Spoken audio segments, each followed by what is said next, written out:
Honourable members, Deputy Speaker.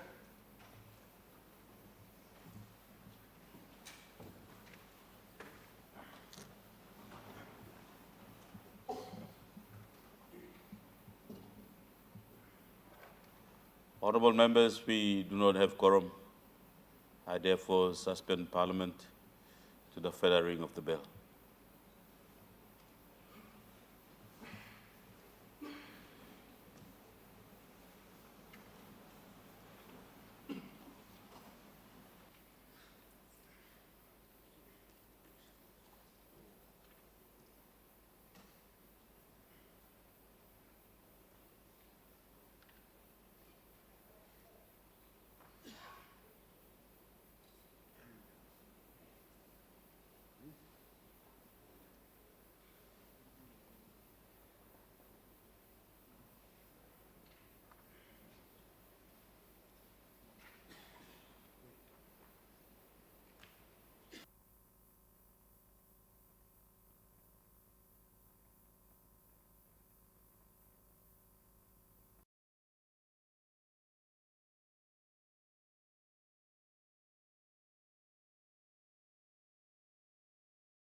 Honourable members, we have quorum. The Honourable Member for Samarai Murua will lead us in prayer.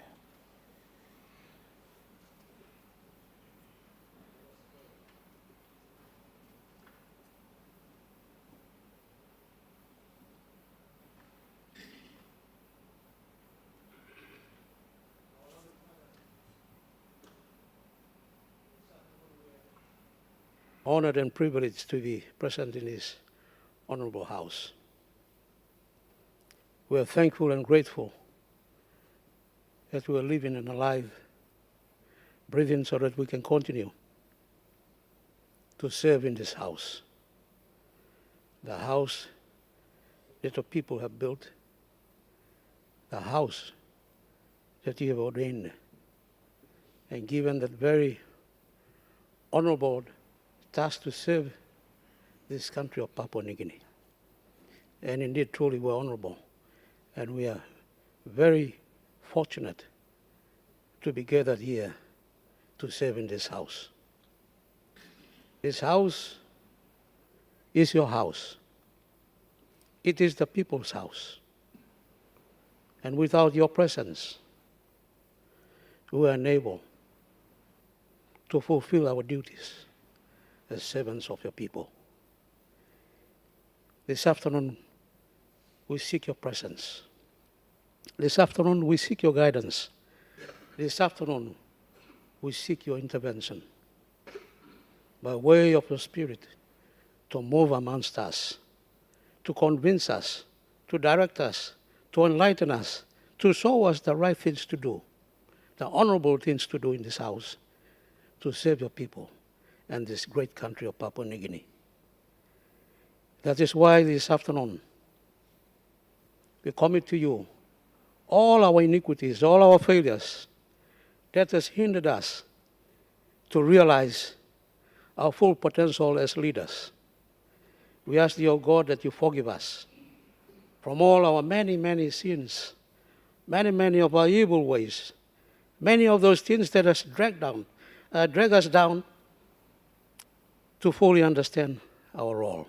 So please forgive us this afternoon and cleanse us from all our unrighteousness with the blood of Jesus.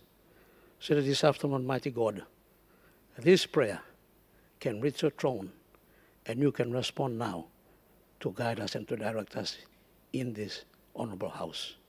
We commit to you our Prime Minister, mighty God. The burden of this country is upon him. The burden of this country is upon him. He becomes our burden carrier, burden bearer. And this afternoon, mighty God, we pray that you bless him, enrich him, empower him with good health, with wisdom, knowledge, and understanding. So, mighty God, he can direct this house in the right and proper way. So bless him this afternoon. And all those other ministers in his cabinet, enlighten them, enrich them, empower them, and help them to see exactly what the Prime Minister has in plan for this country so that they can help him to lead this country. So, mighty God, likewise, we pray for the opposition. This house must be balanced. Opposition has a great duty and responsibility. And it is upon the opposition leader also to take on the responsibility to help guide this house to understand all things that must be attended to for the business of this house to address the people of this nation. So bless him, bless his leaders, bless his opposition members, so that we have a fair and a balanced house to address the issues of this nation. And not forgetting all the other leaders who are present here. Bless us all and help us all to unite our effort to save this country and to save our leaders too. Not forgetting those who are viewing through their television, through their radio, right across this nation. Mighty God, bless them. Help them to realize and to understand that they also have a duty to this country, that we must all unite under one leadership, so that this country can move forward. We commit to you the business of this house. Bless the Speaker. Help him to run the business of this house this afternoon. For all this we ask. In Jesus' worthy name we pray. Amen. Which art in heaven, hallowed be thy name. Thy kingdom come, thy will be done on earth as it is in heaven. Give us this day our daily bread, and forgive us our trespasses, as we forgive those who trespass. And lead us into temptation. For thine is the kingdom, power, and the glory, forever and ever. Amen.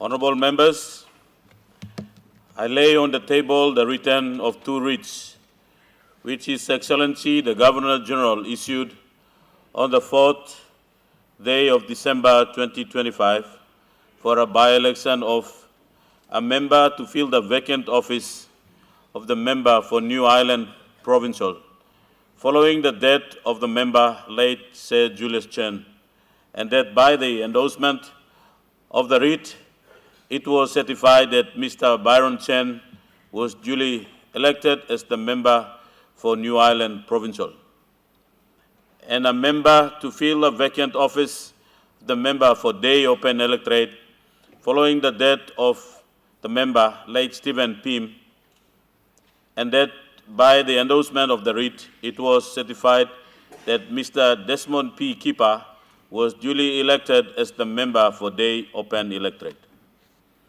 I have to inform the Parliament that I have received the return to the writs and administered the declaration of loyalty and declaration of office on Friday 20 and Monday 23 February 2026 at the State Function Room, respectively. I welcome the new members.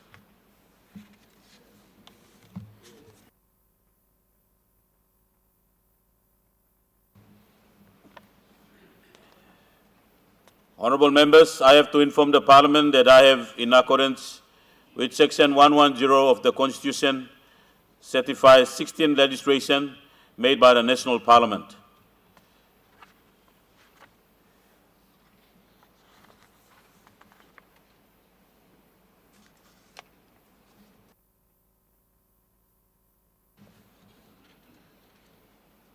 Honourable members, I acknowledge the presence of the grade 12 students and teachers of Kila Kila Secondary School in the National Capital District are present in the public gallery.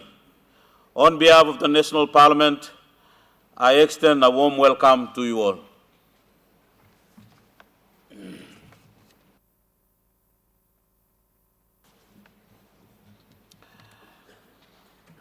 Honourable members, I have to inform the Parliament of the death on 4 January 2026 of Mr.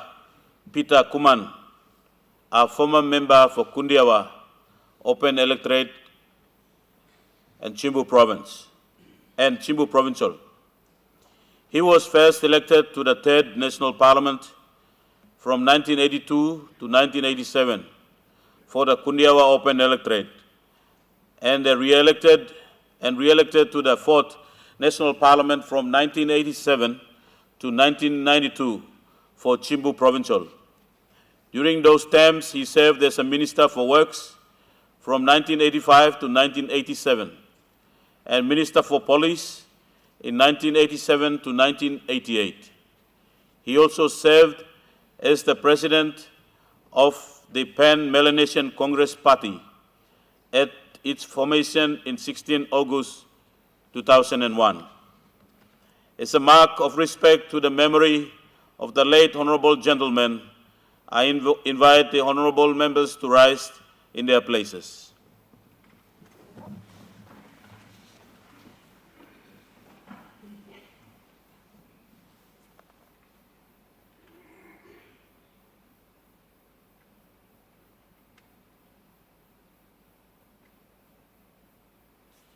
I thank the Parliament.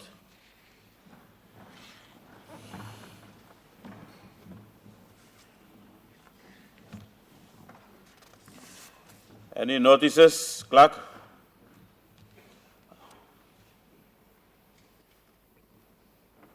The Minister for Higher Education, Research, Science, Technology and Sports gives notice that he shall present a bill for an act to provide for the establishment of a university to be known as the IBS University and for related purposes.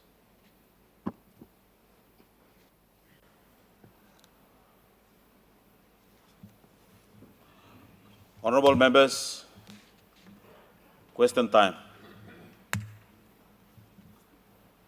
The Honorable Governor for West Sepik.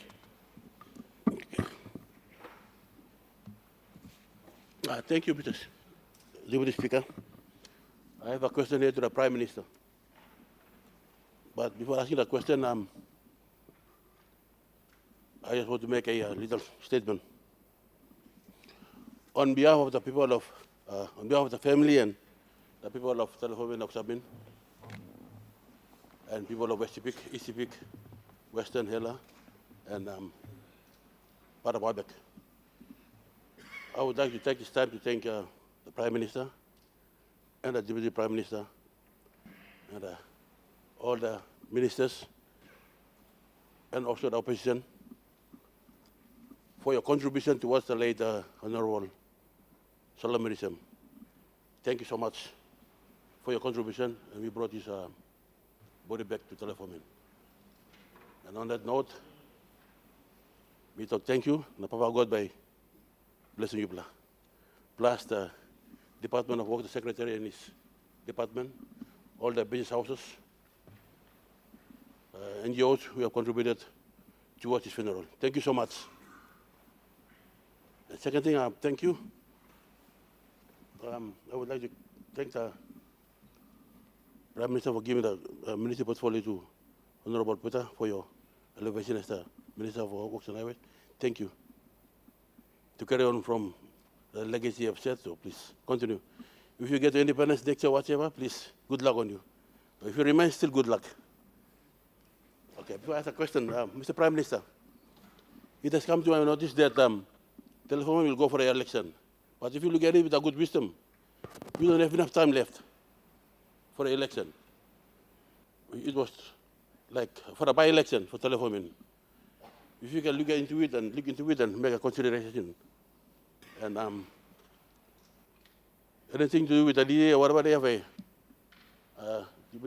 DA chairman on board. And with the national MP, I'm flexible. I can be able to step out and do whatever for them. Because the time is limited. And you expect them to lose their resources and then come back for the election in 27. I don't think it's going to be, proper for them. So I'm just putting to your attention with the NEC and look into it. It's only made my decision. You can always use the decision for the betterment of the people of Telephone and West Sepik. Thank you. Honorable Prime Minister. Thank you, Mr. Deputy Speaker. Pastor through me like look so long. You yet na Work House Committee. Thank you for the refurbishment that is going on in our Parliament. As you speak, I'd like to commend yourselves and Clerk of Parliament and the team for step by step, bit by bit, fixing and uplifting the face of our people's house. I want to appreciate the question that has come, but before I do so, let me firstly pass my condolence once again, and we pay tribute to the passing of few leaders who've gone to rest. One of them, the Honorable Solan Mirisim, and of course the Honorable Luther Wenge. We do acknowledge their passing. I want to also recognize into our Parliament for the first time the Honorable Desmond Kipa. We offer on behalf of my family, my own people of Taripori, the Greater Pangu Party network throughout our country, and of course the government that I lead. I want to offer congratulations, hearty congratulations to you for coming through and winning the seat of the day electorate in Western Highlands. Likewise, I offer my hearty congratulations to the Honourable Byron Chain for winning the seat that was held by one of the fathers of our country, the late Right Honorable Sir Julius Chain. On the issue of by-election that may come up through the vacancy created in the passing of these leaders, I have no direct say in the process of election that does take place. It's a constitutional process that is held by the authority lies with the Electoral Commissioner and the Electoral Commission. But suffice to say, I want to point that we are 13 months from the issuance of the next writs for the 2027 National General Election. 13 months. The law requires that we cannot conduct or hold a by-election within 12 months of the return of writs on the next or oncoming election. So that means we are about 4 or 5 months from that period, which is August or July this year. But considering the fact that we're very close upon the required time in which we should not hold a by-election, and we're only 3 or 4 months away from that period, also considering that the vacancy created, especially leadership of the district, the chairmanship of the Telephone district, or also in the instance the governorship of the Morobe province, are now filled by leaders who hold ex-officio positions in those respective leadership positions. In the instance of Telephone, Governor Wawoy fills in as assistant to the district leadership, and they've already appointed a president to be chairman of Telephone district. In the case of Morobe, you have now a governor that is holding post, although the regional member position is vacant. I want to say that I have no direct hand in influencing the electoral commission to think or do this or otherwise. It's totally within the purview and mandate of the acting electoral commissioner. However, costs of these by-elections, including those that are currently before the courts, it is estimated, and in fact she had indicated, it goes above 100 million kina. I want to say on record, we have no 100 million kina in this year's budget to facilitate these by-elections.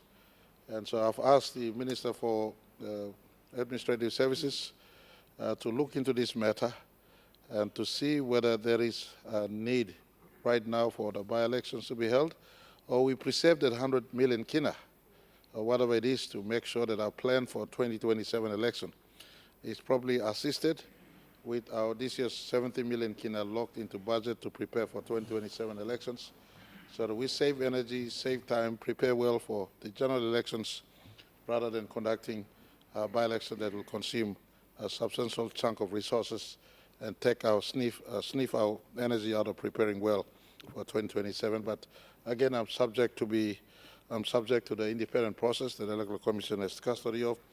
But from the executive government perspective, we rather save our energy, save our resources, plan well for the big elections, because the 2 vacancy right now, especially Telephone and Morobe, has already ex-officio leadership in place. The governor is filled.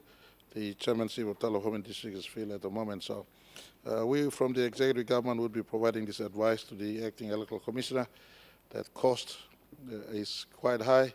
We don't have this money available. We have a point of order. The honourable member for about. Deputy Speaker, I mean the issue is in the matter of the death of a governor. The Constitution is very clear. It doesn't matter how the Prime Minister feels about whether election or not to save 100 million. There shall be a by-election in the death of the governor of a province. That's what the law says. It doesn't talk about how the Prime Minister feels about 100 million. Thank you.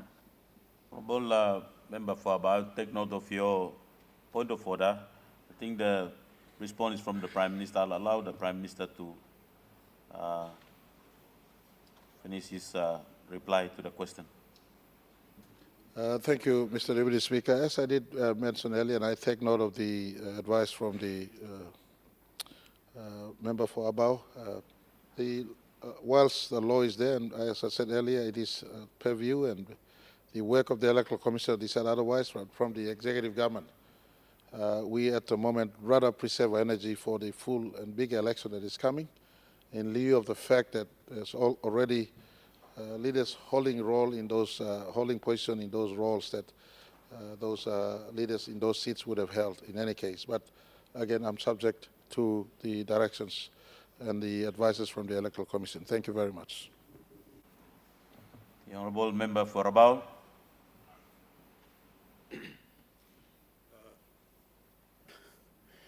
Thank you, Mr. Speaker. Sorry, Deputy Speaker.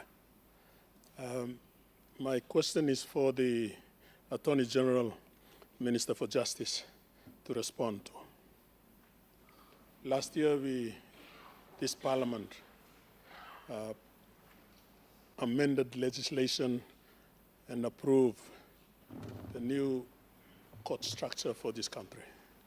We have the National Court and the Appeals Court, and right at the top, the Supreme Court. My question is simple. Attorney General, when are you going to operationalize this approved structure, court structure? Thank you, Mr. Deputy Speaker. The Honourable Minister for Justice.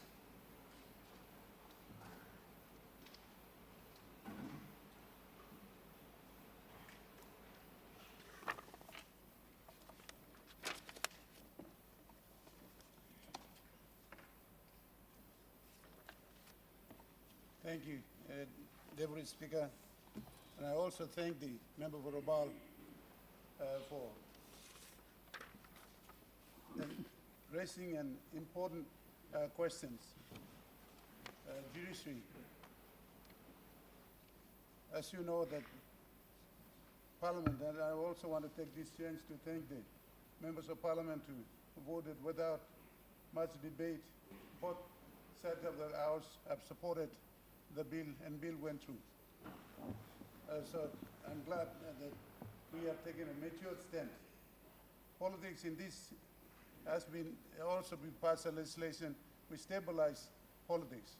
Now we have to stabilize the judiciary. So we have 8 more legislations to pass. These enabling legislations. I hope we'll give some time sometimes this sitting so that we can get over with it. One is constitutional amendment, which is 2 readings have gone. The final reading will be down this coming sitting. And the other is organic law, which is also 2 readings have gone. And the third, we'll do it this time, the third reading. The others are enabling legislations. We can pass them on the voices. So this will make it effective for the court court system to take off. Once again, thank you very much. I will certainly bring these important bills this time of the Parliament so that we can get over, we can see that new system come into operation. Thank you. Honourable Member for Sinasina Yangon. Thank you. Thank you, Mr. Deputy Speaker. Mr. Deputy Speaker, this country's concern is that this government is mishandling so many important issues. We here in opposition don't know where to begin asking the questions on all those important things. One of them is the grey listing recently of our country. It's done irreparable damage to our international image apart from domestic, which we're getting used to anyway. I want to ask a number of questions concerning that to the Prime Minister. Prime Minister,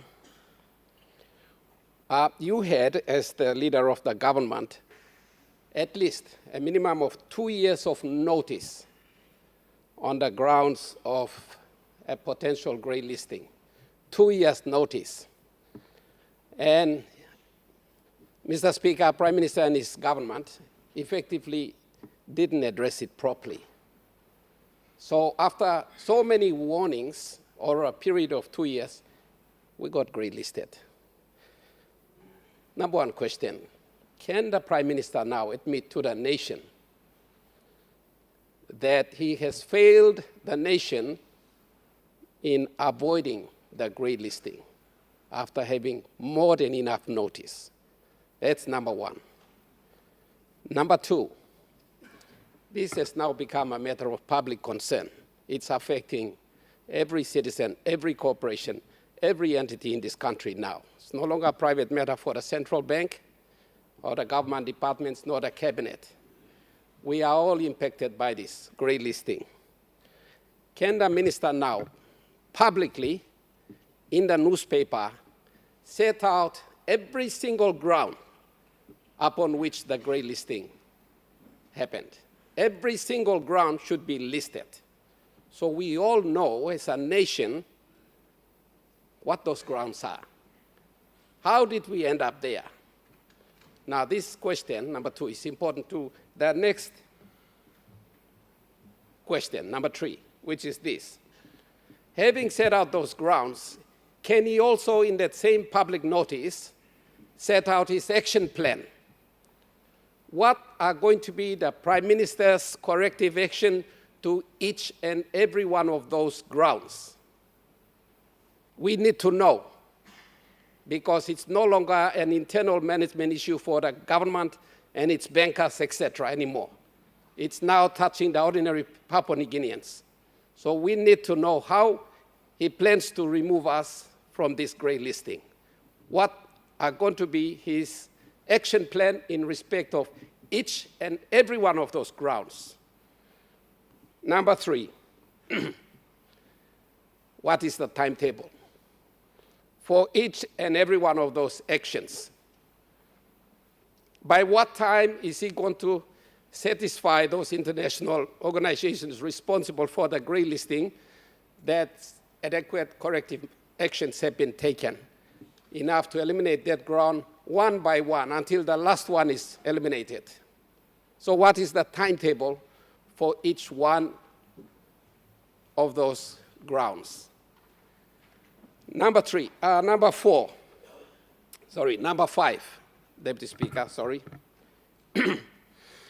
Can he also, in the same process and in that same notice, outline all the negative impacts on the affairs of this nation by the grey listing? In what areas of governance, of government,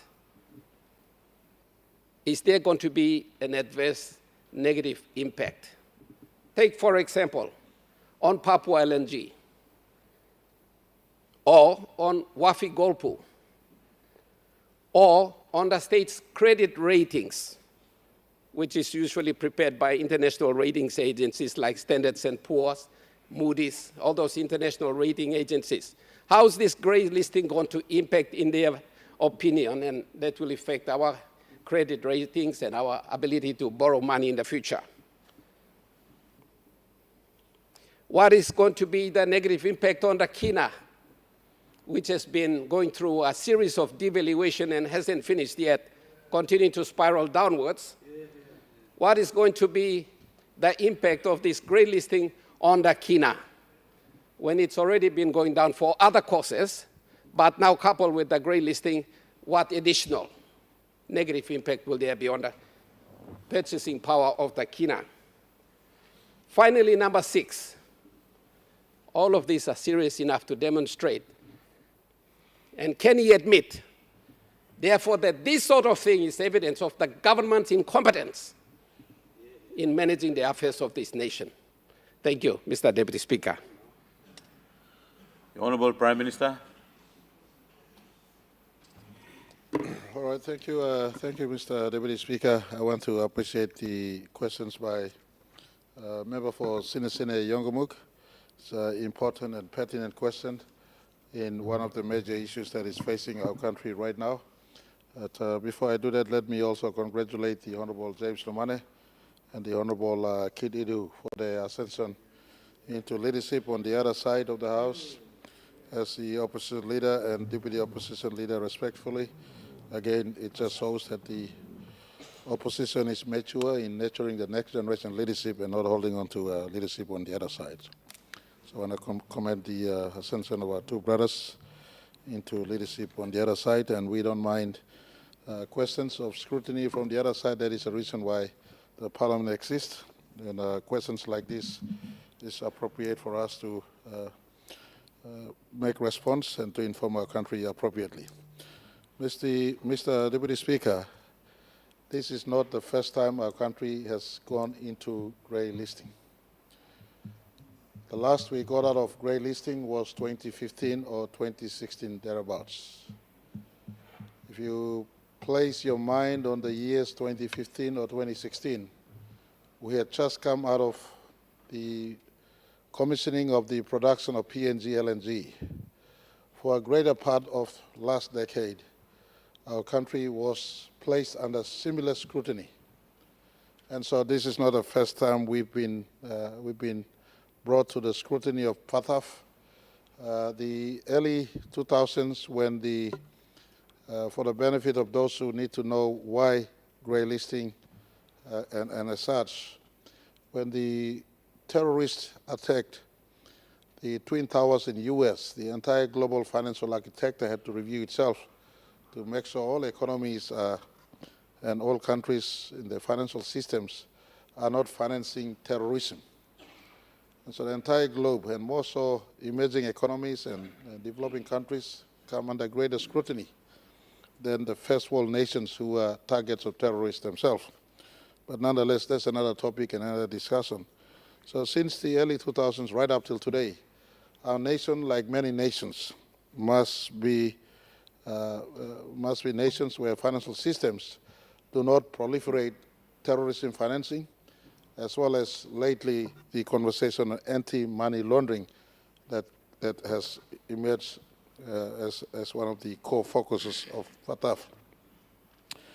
Mr. Deputy Speaker, I want to say that in 2018, after we came out of the earlier grey listing in 2015 or 16, FATF went straight to work, and as early as 2018,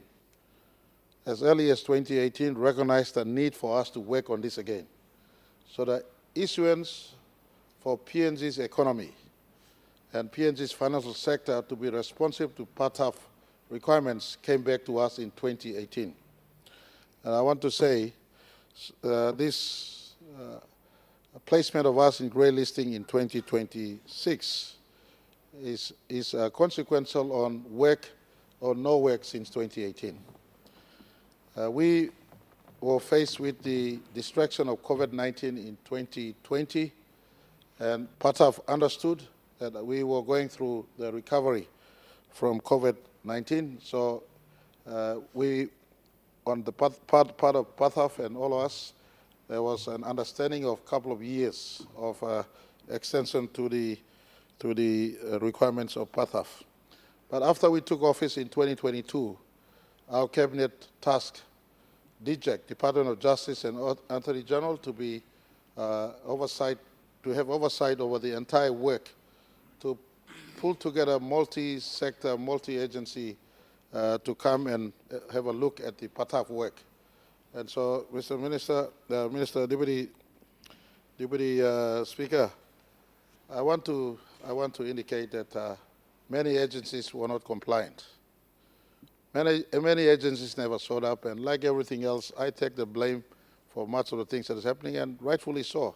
It happened under my watch, so the people, including the opposition, has every right to blame the head of government.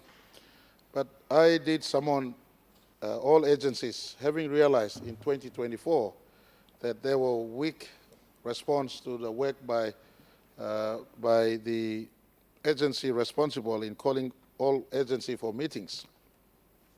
That body of departments includes earlier chairmanship by Justice and Attorney General, Treasury, Finance, Planning, PM and NEC, Central Bank, Police, and a host of all relevant government agencies that were to contribute work.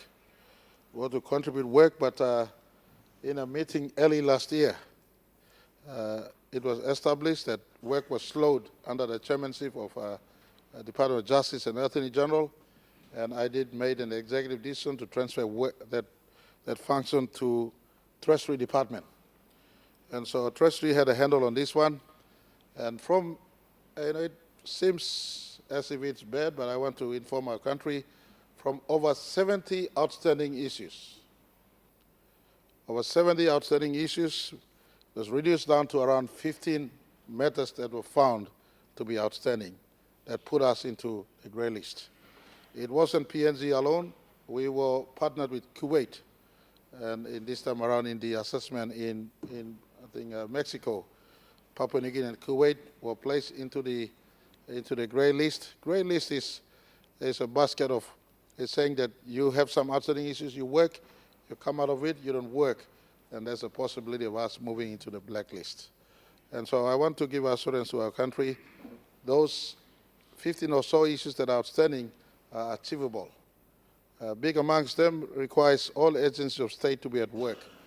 And I have issued written and verbal meeting instructions across. For instance, to police. My instruction to police, you don't need to wait for something to happen. You could pick up payment disbursements in finance right away. Go through the list and prosecute money launderers. A big issue that is facing our country right now is the issue on money laundering. And I have to be honest up front. They've indicated as on the two twin concerns on PATAF. One is financing terrorism, and second is money laundering. There's an established view that we're not doing enough to fight money laundering, and this has been inherent over many, many years. This was an issue of concern as we got out of grey list in 2015, and it remains an issue. And for me, I welcome this assessment. Also, you're not smelling wrongly yet. If not Lamantok, this is something that needs to be fixed. We must fix for economy going forward. So I want to give assurance to the good member for Sine. Issues have now been reduced to under 15. There are about 7 or 8 main core issues. One of them is the issuance of money laundering, the fact that police is quite slow in prosecuting those grey accounts. Those grey accounts that is labeled as accounts that possibly money laundering accounts in our country. I've given instructions to police, and in that meeting we all held together as a police commissioner. You don't need me to tell you to do your job. That's your constitutional duty. Work with FASU, work with central bank, and if there are any gray areas that needs to be looked into, especially suspicious transactions in our banking system, then put a stop and prosecute. I hope the police commissioner and those responsible are listening into this utterance. They are at work, and I want to give assurance. For instance, police has now grounded over 215 million kina belonging to people of Western Province that is held in the trust account of one law firm in our country. So this sort of work is happening. This predates many, many years of assumingly a network of money laundering in our country that needs to be stopped. And I want to give assurance to our people that this grey listing is good.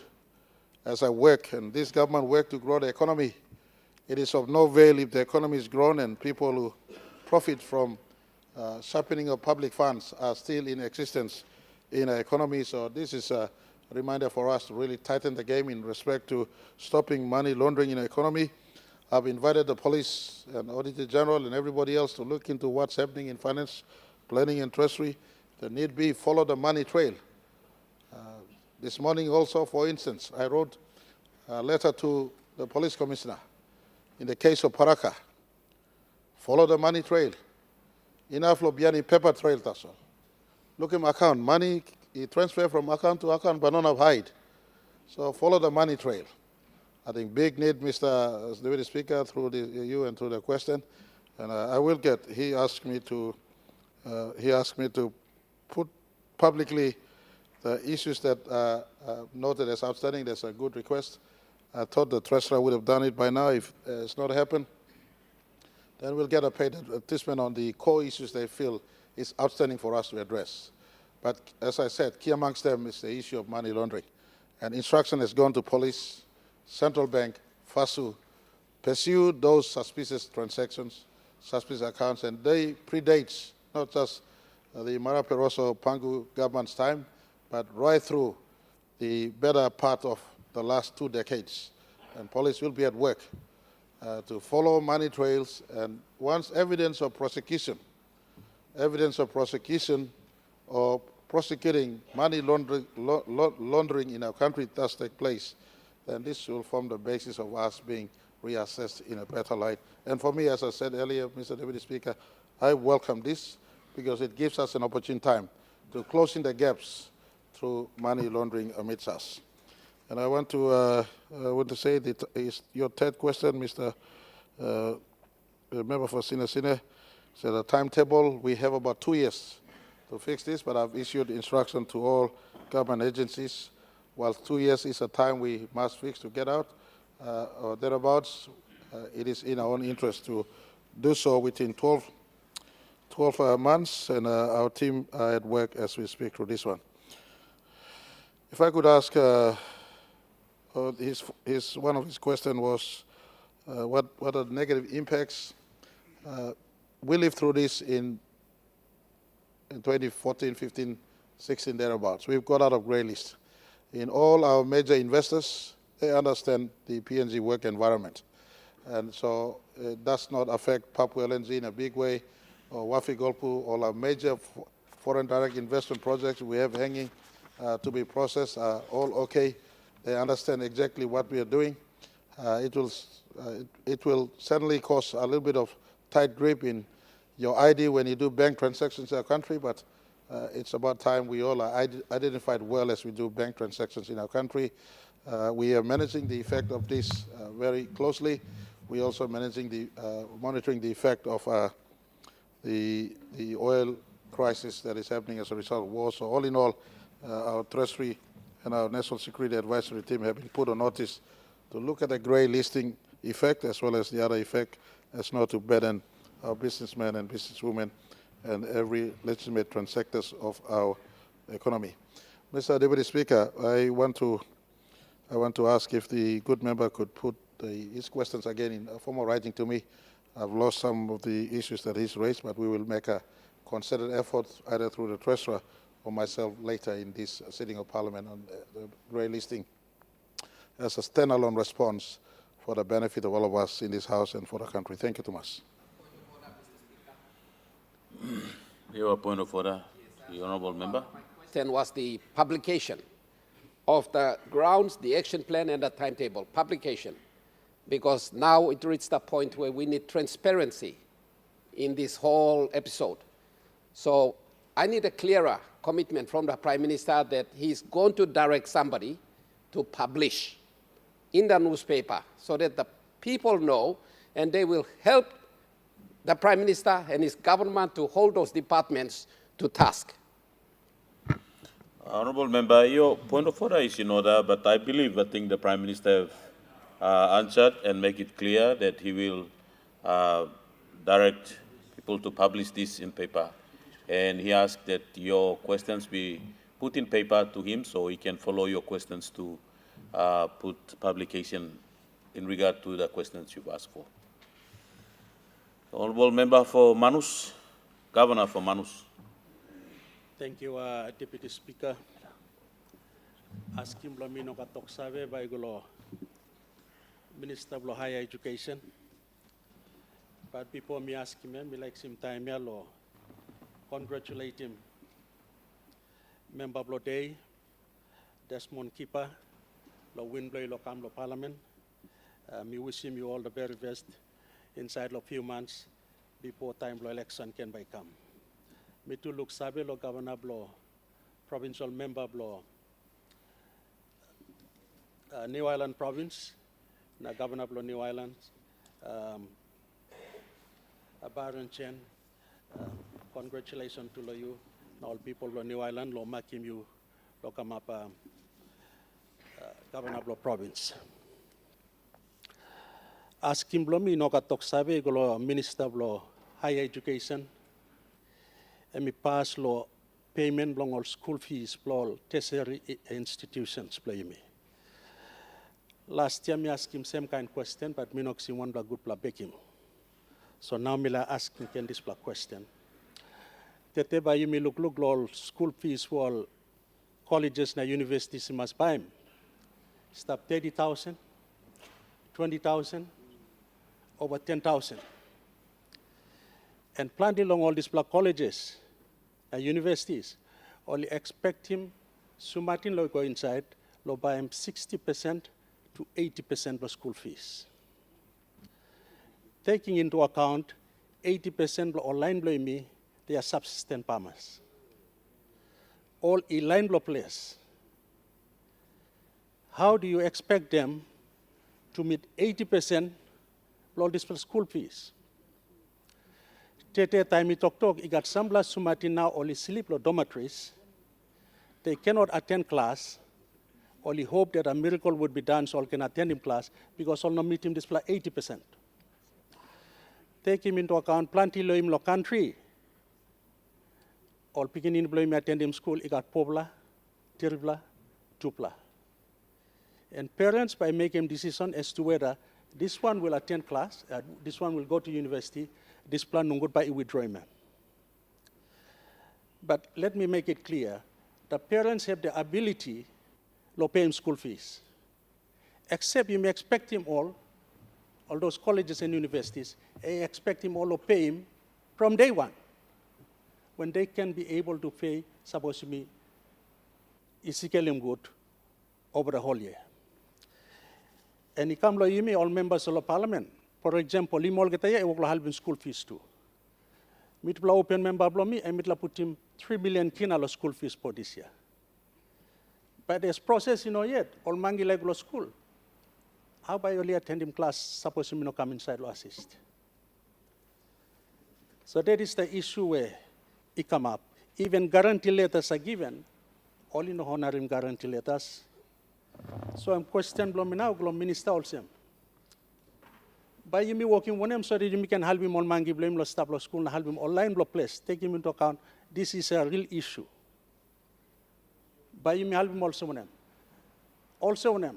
Me suggest him blow one them, you know na put him also pobla terms. First term all payment and all go inside. While all stuff inside yet, you may all members plan the time where you may help him all, you can come inside and pay him, all parents come behind.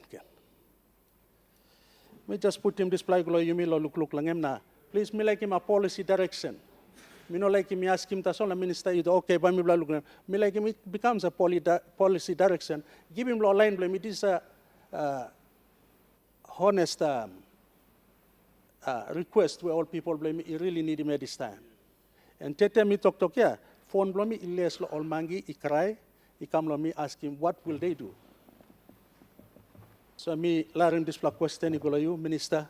Please look them, department look them, address him seriously. It is an issue. Thank you. The Honorable Minister for Higher Education.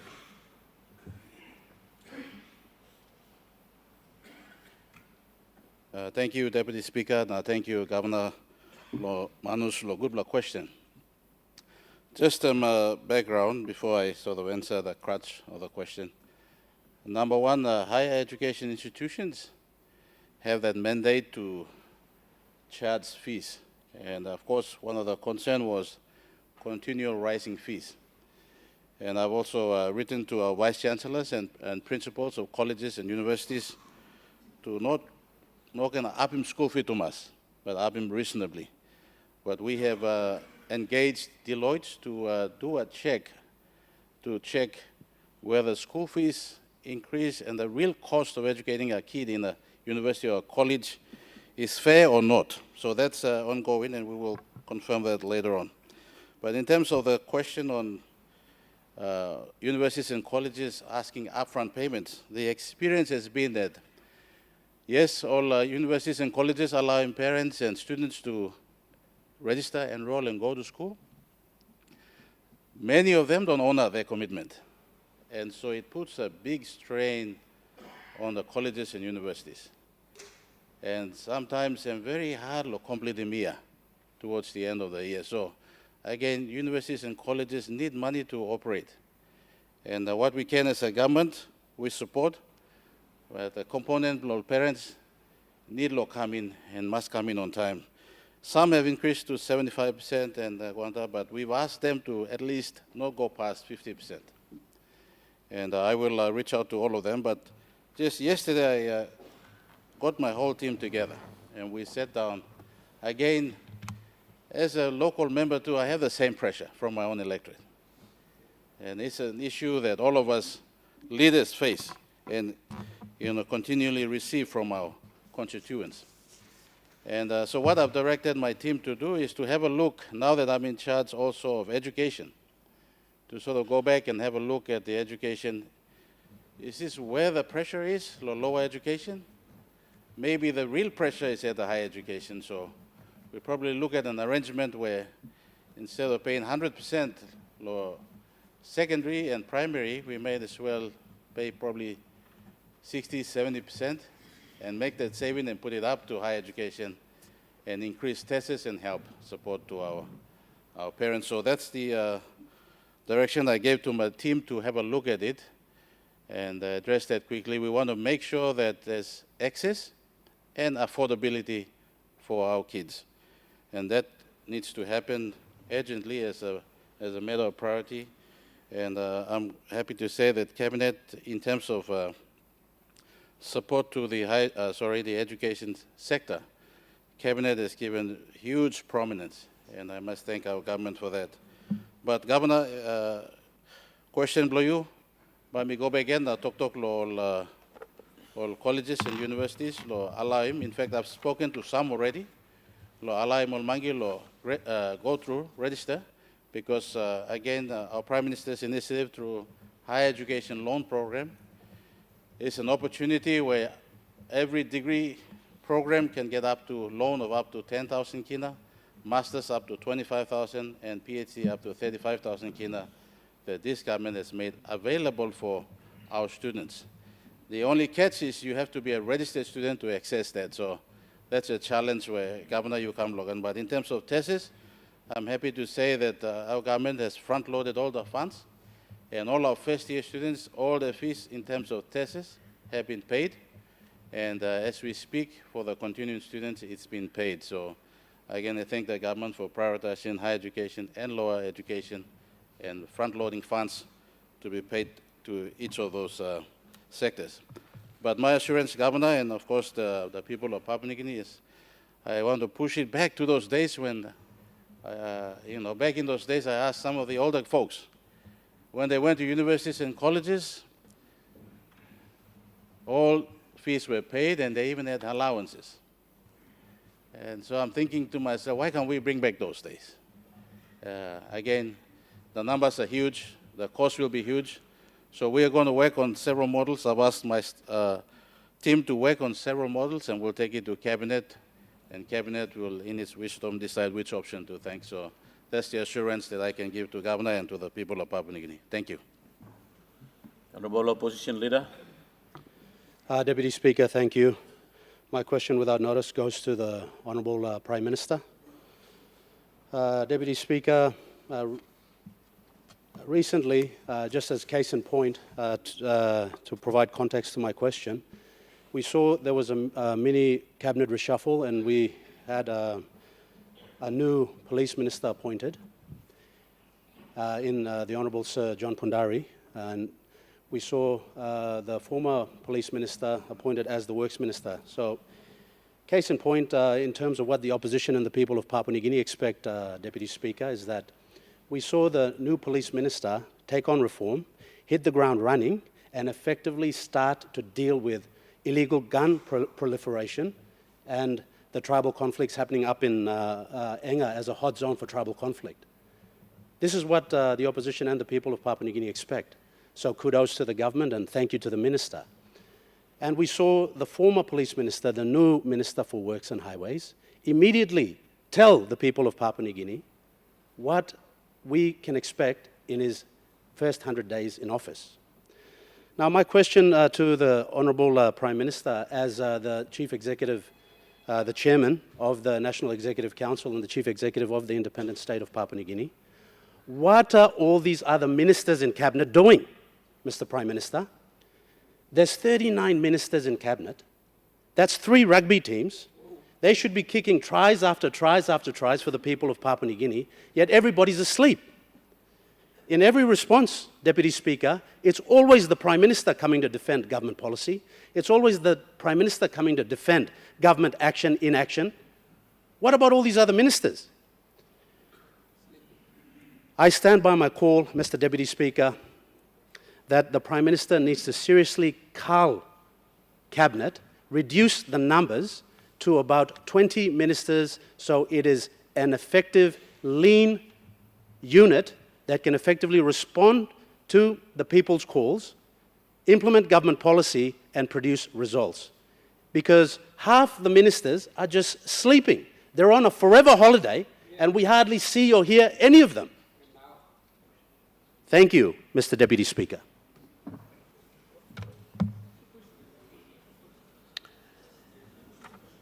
Honourable Prime Minister.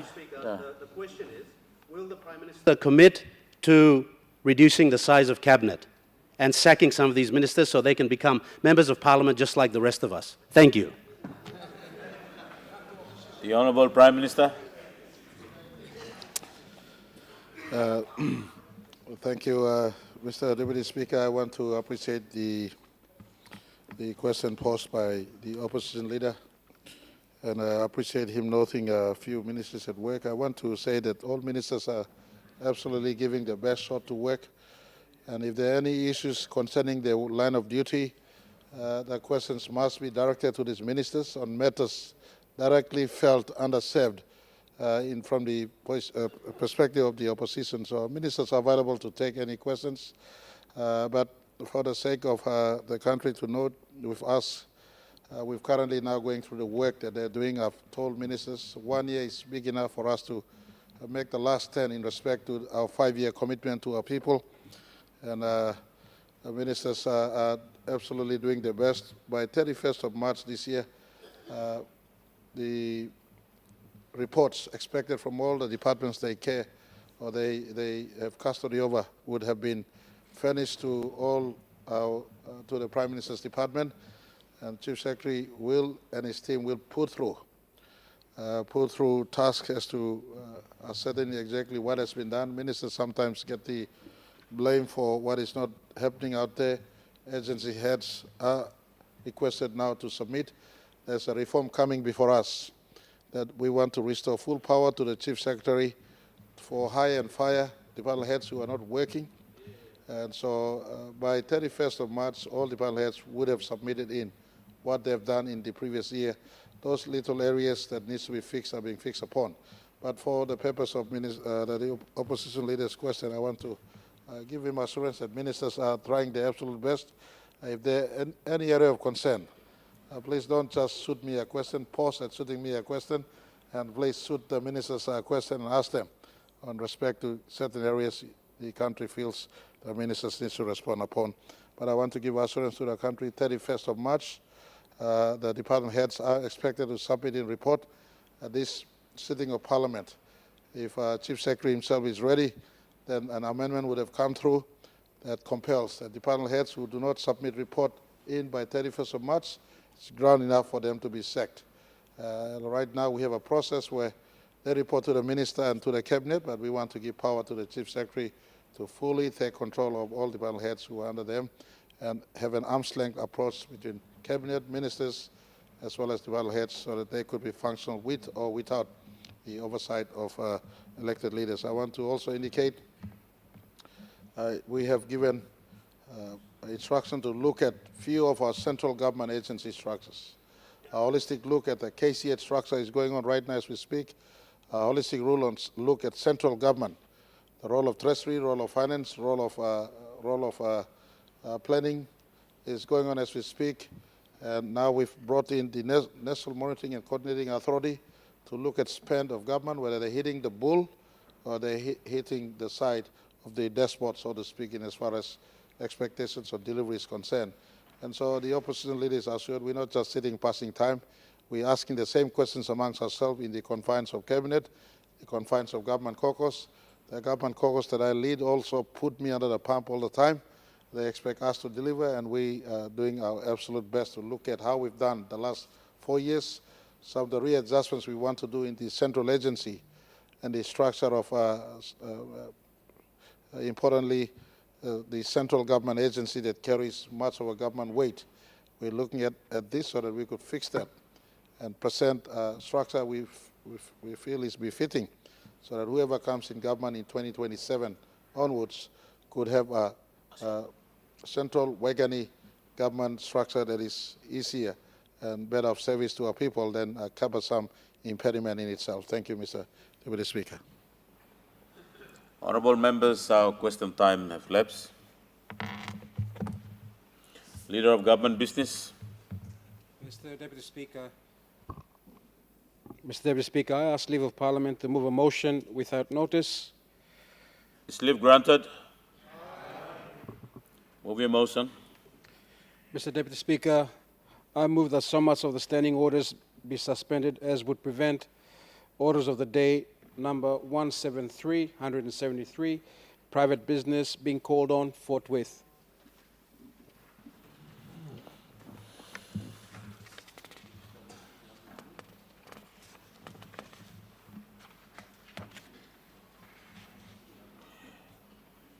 Honourable members, the question is that the motion be agreed to. Those in favour say aye. Those against say no. Ayes have it.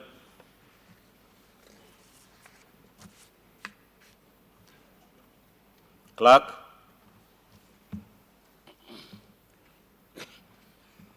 Order of the day number 173.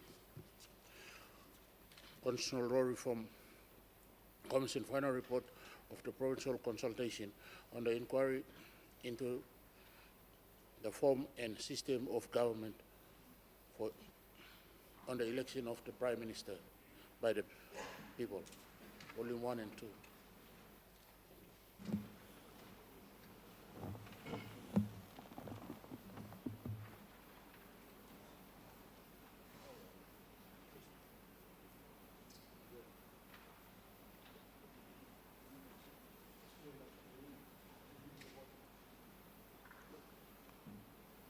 The Honourable Member for Kapara and the Chairman of the Constitutional Committee. Mr. Deputy Speaker, I rise to the second reading of the report of the review and the form and system of government.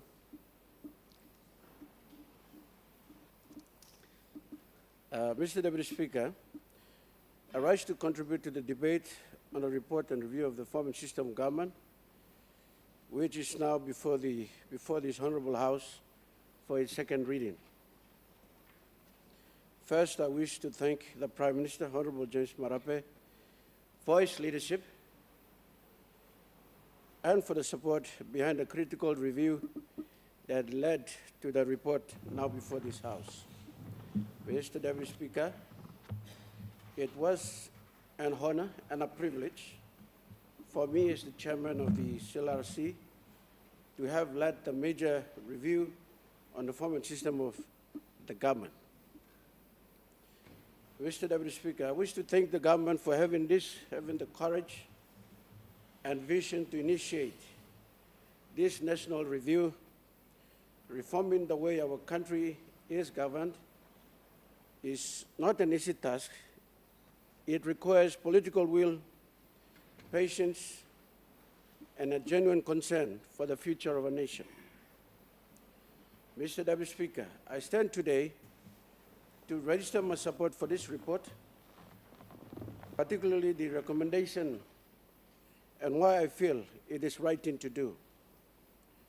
Mr. Deputy Speaker, I strongly feel that the 7 terms of reference captured in the report, together with the corresponding recommendations on levels of government, the role and head of state, the election of Prime Minister, electoral process, women representation, political party system, and the parliamentary system are very relevant and pertinent to big questions on the effectiveness on the form and system of our government, addressing these terms of references. have the same rippling effects on addressing the corresponding detailed issues. Mr. Deputy Speaker, this report was ultimately shaped by the voices of many Papua New Guineans across our country, from governors, MPs, provincial administrators, and local government leaders to women leaders, church leaders, youth groups, and ordinary citizens who share their concerns and grievances with us. Many people spoke openly about the challenges they see in the way government currently operates. Some are frustrated, some were hopeful, some simply asked whether the system we inherited at independence. The honourable member, I'm sorry to interrupt you. I'd like to ask the Minister for Justice, while you have the other member standing, you would not be allowed to stand within the chamber in other seats while the other member is having the floor. Honourable member, you can continue on your debate. Thank you, Mr. Speaker. Thank you, Mr. Speaker. Many people spoke openly.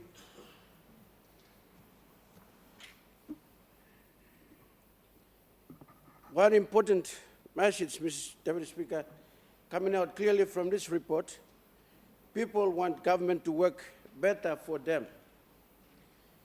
People are not interested in complicated structures or political arguments. What they want is simple. They want schools that function, health services that reach their villages, roads that connect their communities, and leaders who can make decisions and carry them through. Basically, they want service to reach them and for them to fully benefit from these services as it is supposed to be. Mr. Deputy Speaker, in many places we visited, people told us that government systems are sometimes too confusing. They said responsibilities are not always clear. One level of government blames another level. Funding delays happen. Project stops halfway. These are not new questions, Mr. Deputy Speaker. Honorable members, you know this very well from your own districts. For example, one of the common concerns people often ask is, who is responsible for fixing this road? Or which level of government should support this health center? Sometimes even our own local leaders struggle to explain the answer. Deputy Speaker, because of this, the Commission looked closely at the structure of our current three-tier system of government. In theory, the system was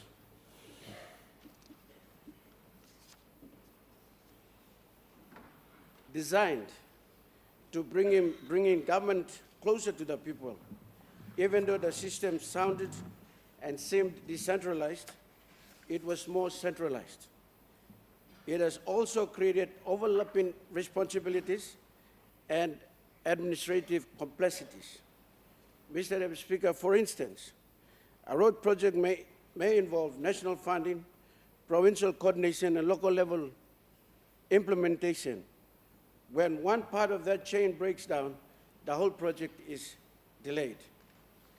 Deputy Speaker, the recommendation to simplify the structure of government into two-tier system with provincial member comprising elected eligible representative and nominated members is therefore not about removing decentralization, but it is about making decentralization work better. And with that comes decentralization powers and functions. Mr. Deputy Speaker, if responsibilities are clearly defined and fewer layers are involved, decisions can be made faster, funds can move more efficiently, and communities can see results more quickly. Mr. Deputy Speaker, if we also seen during consultations that many Papua New Guineans value stability in leadership. Development plans take time.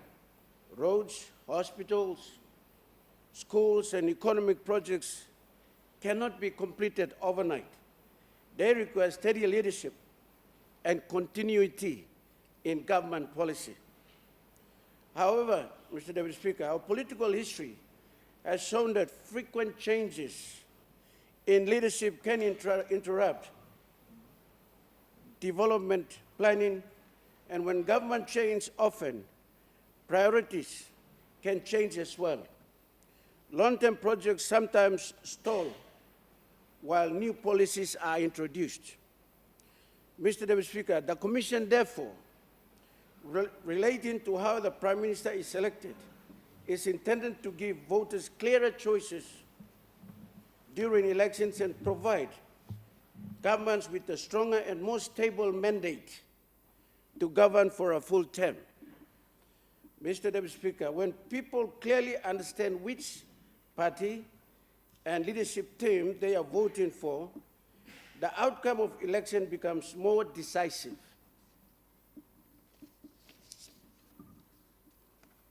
And governments can then focus on delivering policies rather than constantly defending their position. Mr. Deputy Speaker, in relation to the role and head of state, many citizens express pride in Papua New Guinea's journey as an independent nation.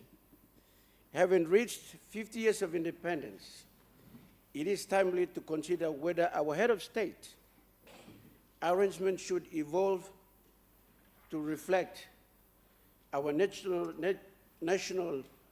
maturity and identity. The recommendation to move toward a non-executive president is intended to maintain the same neutral and constitutional role while allowing Papua New Guinea to symbolically express its sovereignty through a national head of state. Mr. Deputy Speaker, the President, like the current system, would remain above politics and would continue to safeguard constitutional processes. Mr. Deputy Speaker, the Commission also considered the lawmaking process in Parliament, and today, legislation passed by this House can have wide and long-lasting effects on the lives of millions of citizens. Yet in many cases, laws must be debated and passed within tight timeframes due to the demands of the parliamentary calendar. Mr. Deputy Speaker, the proposal for a bicameral parliament introduced the idea of a second chamber that can review legislation before it becomes a law. Such a chamber would represent provincial interest and provide an additional level of scrutiny. It would not replace the House, but rather strengthen the overall legislative process by ensuring that laws are carefully examined before implementation. Mr. Deputy Speaker, many democratic countries use this system to improve the quality of legislation and strengthen checks and balances. Mr. Deputy Speaker, I also welcome the recommendation relating to women's representation in Parliament.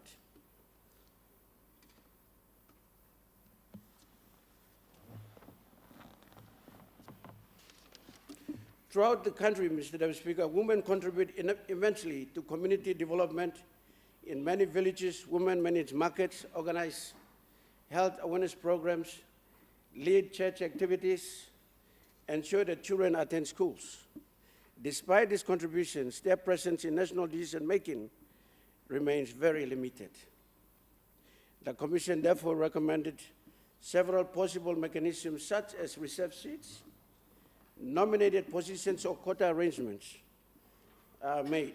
These measures are designed to encourage greater participation until representation becomes more balanced through the normal electoral process. Mr. Deputy Speaker, many countries have successfully used similar approaches to strengthen an inclusive leadership. Mr. Deputy Speaker, the report also addresses issues within the electoral system itself. In recent elections, we have seen challenges related to candidate nomination, lengthy court disputes, and delays in confirming results. These issues can create uncertainty and sometimes lead to tensions in communities. Mr. Deputy Speaker, the Commission therefore recommends clearer candidate qualification requirements, improved nomination procedures, and faster mechanism for resolving election disputes. The goal is simple. Election must produce outcomes that are accepted as fair, transparent, and legitimate. Mr. Deputy Speaker, another key area examined in the report is to strengthen the political parties. Political parties play an essential role in organizing ideas and presenting policy alternatives to the public. But when party systems are weak, politics can, however, become unpredictable, and governments may struggle to maintain consistent policy direction. Mr. Deputy Speaker, when parties are stable and policy-driven, voters can make informed choices and government can operate more effectively. Mr. Deputy Speaker, allow me also to acknowledge the support we received from the government during this review process. The government recognized that after nearly 50 years of independence, it is both responsible and necessary to examine whether our constitutional arrangements are still serving the nation as effectively as they should. This review is not about rejecting the visions of our founding fathers, but on the contrary, it builds upon the strong foundation they created. Like any system, our form and system of government must evolve over time as circumstances change and as our country grows. Mr. Deputy Speaker, I therefore wish to sincerely thank the Prime Minister and his government, our government, for giving the Commission the mandate and the support needed to carry out this important national task. Mr. Deputy Speaker, the report before Parliament is the result of careful study, public consultation, and comparative research. We examined how other democratic nations manage similar challenges. We studied both the success and the lessons learned from other systems. But in the end, the recommendations in this report are shaped primarily by the realities of Papua New Guinea. Mr. Deputy Speaker, the reforms proposed in this report are not simply about present political arrangement. They are about creating a stronger and more effective system of government for the future of Papua New Guinea. Mr. Speaker, as this debate continues in this Honorable House, I also encourage all members to engage with the recommendations thoughtfully and responsibly. And let us work together to strengthen the system of government that will guide Papua New Guinea into the years ahead. And I thank this Honorable House. Thank you, Mr. Speaker.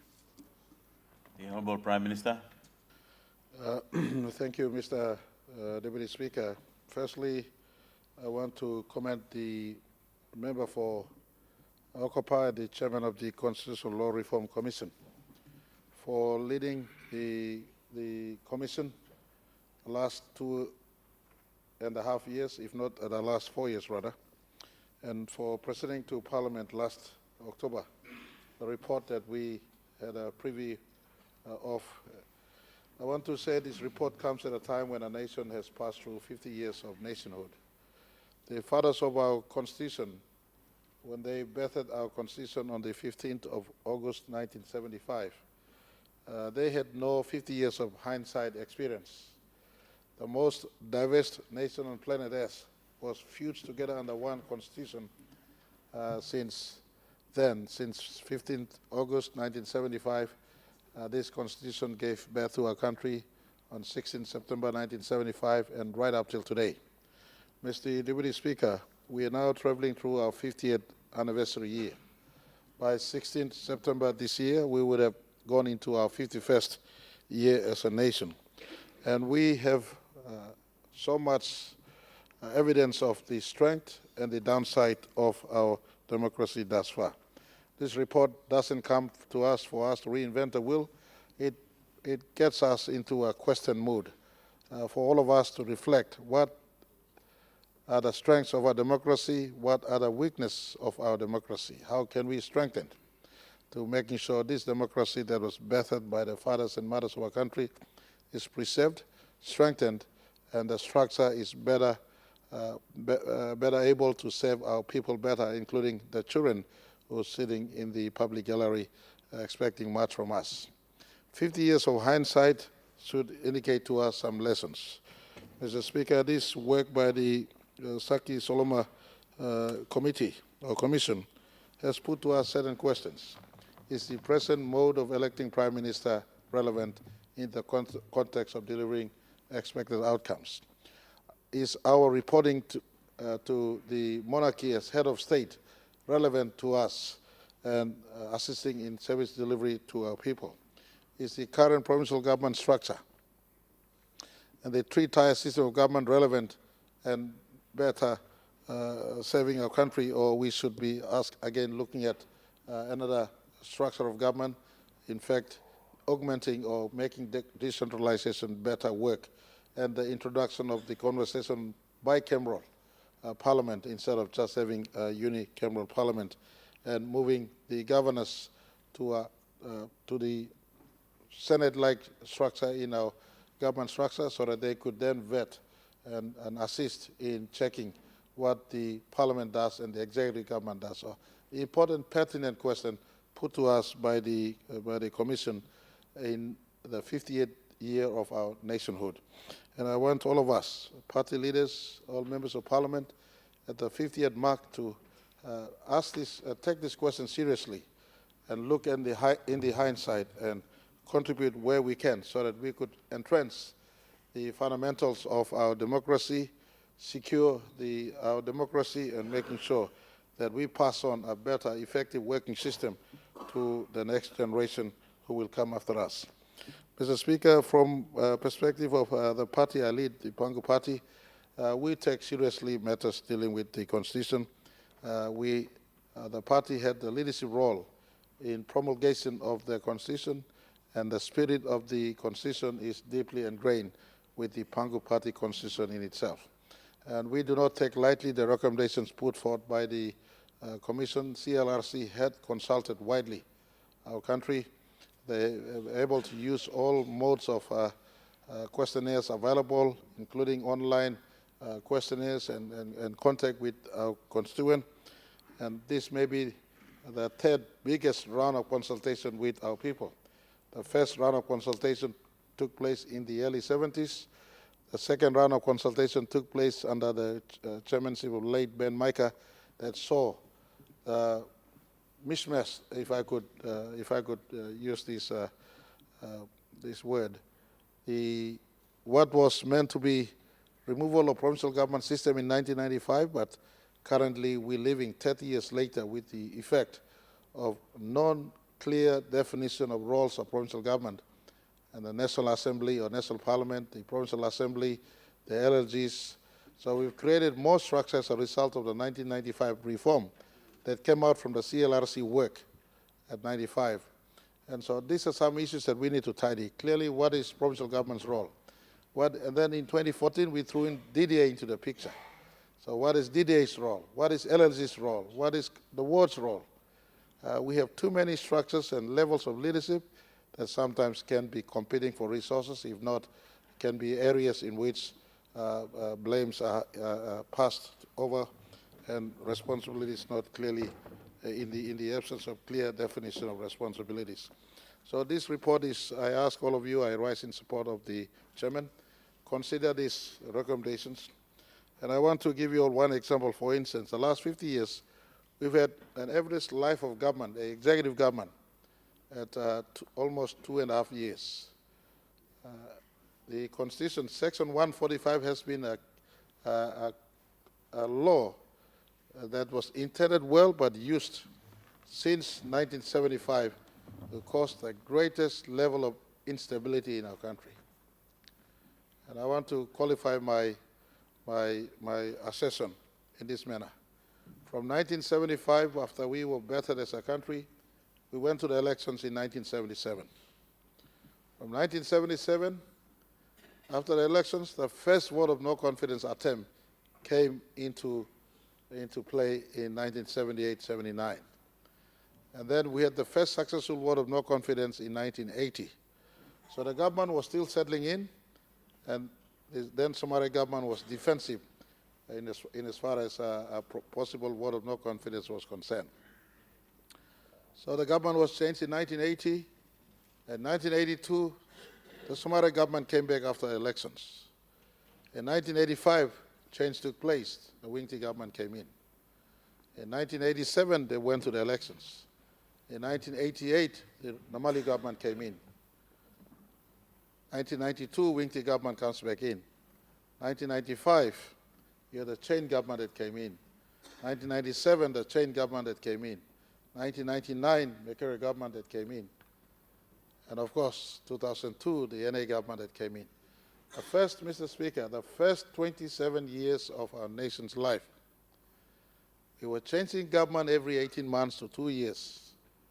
And I want to put to you all one statistics and place your finger on a 1 billion kina economy at 1975 to a 17 billion kina economy, I beg your pardon, a 5 billion kina economy at 1975 to a 17 billion kina economy in 2002. So for the first 27 years of our nation's life, we had only grown the economy by 17 billion kina. We were busy forming government, not mentioning the years lost in the contest for prime ministership. That was the rationale in which the late Mekere Morata introduced the organic law on political parties and candidates. He introduced this law in 2001 that saw the stable 9 years of rule of the Somali government that bettered the economic trajectory that our country is in right now. 9 years of stable Somali government leadership saw a government with the ability to reconstruct the fundamentals. For instance, and I put to all of you young ones who need to understand the history of our country, with stability and no need for DSIP and PSIP, then trust right to buckle in. At the backdrop of high debt, a 70% debt to GDP post-1997 to 2002, at the backdrop of kina depreciation, at a backdrop of a high level of deficit and almost nil forex in 2001, this law gave Somali government the stability of the first 5 years to get into work, including telling IMF we don't need you around those times, including telling and the Somali government work on a reconstruct of the economy from 2002 to 2007. And so it pays to also give consideration to stability without compromising the check and balance, the parliament system, the provincial government system, the democracy needs to have in place. USA have what they call, they have a 4-year presidential term, they have the impeachment process for the president. If there's an error by the leader of the country, there's an impeachment process put in place so that a leader could be impeached. And so this reform looks at asking us, this body of leaders, our question, is the current structure serving our country well? We've seen under my time in office, for instance, 8 attempts in terms of VONC. And the opposite leader just posed me a question, what is the ministers doing in terms of work? Half the time they're also managing a system that is not running well because the public service feels that the government is changing, so the public service is not at work at the same time too. So we need to ask ourselves a honest question. I want to put to all of us, if you really studied our country, in the 18 times government has been formed in our country, from 1975 to 2002, 13 times government was formed, or 12 times. From 2002 to 2026 today, government was formed, collect total 18 times all in all from 1975 to 2025 or 26. So half the time we've been busy forming governments. In the 18 times our government formation is up in the air, public service in our country goes on a holiday. So we've wasted 18 years out of the 50 years just on a holiday mood because politicians are playing politics. It's a serious conversation we need to think about. We can pass this to the next generation, but they'll be stuck in the same quagmire we are faced with today. Quagmire of inefficiency, quagmire of everyone trying to form government, change government. And by the way, ladies and gentlemen, sorry, there's no ladies right now, but gentlemen leaders, I am not talking about James Marabe preservation. You never know next year whether I'll be around in this designation or not. But being a student of PNG politics, looking back the last 50 years, seeing that one of the biggest causes of non-consistent progress really has been the stability of this office. The Governor Winty was here a few parliaments ago standing up and saying in his tenure as Prime Minister, half the time he was managing politics than managing the country. So this is a question we need to put. What is the best possible way, without compromising good accountability, transparency, good governance? What is the best possible way to have a government that is a stability, that has the mandate from the people? And a question that was put, we asked in part of the terms of reference CLRC asked is, are you willing, he asked the people, are you willing to elect a Prime Minister? They said people have responded in the affirmative. In the majority have responded that they want to elect a Prime Minister. But this question is something that's not something that we will handle it and deal with it and go to the elections. Next election, I believe the conversation needs to be spoken. People want to elect a Prime Minister. How do we go about tidying this process? Maybe the opposition nominate one candidate and government nominates another candidate. Maybe party leaders if they want to run as Prime Minister candidate, they could run as Prime Minister candidate. If it gets the mandate from the people, they have 5 years to run with the check and balance put in place. The governors are placed on the upper chamber or upper house. Members of Parliament remains at the National Parliament. Those are fundamental conversations that need to be spoken. This committee has put this question out for us to debate. And so we may not have the time today to fully go through this, discuss, but I stand to open the conversation up and ask both sides of the House to give serious thought to this one. Certainly, as we go to the elections next year, when we come back again, there'll be VONC attempts right after 18 months is completed. And so whoever, maybe me, because I have enough experience, I could diffuse it and go and work with it, but certainly whoever comes who doesn't have the experience to manage numbers, you'll be back to the drawing board every 18 months. And I tell you, the public servants of our country will not be working but having a field day out there doing things amongst themselves. We need to look at it holistically. How do we strengthen the political structure? How do we tidy public service to run on a merit-based program devoid of every now and then political influence? What is the role of governors and where do they sit and how do they check? All of us, certainly this report, and I'll be the first to defend the role of governors. They need to be protected. They're at work. They live outside of the instability of Wagani, so let us empower them, allow LGs to have a strong link to the Provincial Assembly and let them work. And how do we collectively tidy these areas that has been weakness amidst our democracy and strengthen our country going forward in a structure that gives stability to national leadership as well as protect the transparency aspect of any democracy we would have wanted. So it's a timely question to us. I ask all party leaders to have a look at what needs to be done, and we could, again, continue to pick up this debate, but more importantly, progress the work. I want to, from our side, give full commitment to the Committee of Governor Baird, especially from the context of preparing for 2027 elections. Governor Baird, while sits on the other side, his committee will keep check on us as we work to prepare for elections, things like tidying common roll, fixing the roll, making sure the system is okay. And next year, certainly we'll be going in with the current system we have. But this is something we can look into, put to our country, maybe work together for the next 10 years, when our nation hits 60 years, the structure we want, and 60 years comes up in 2035.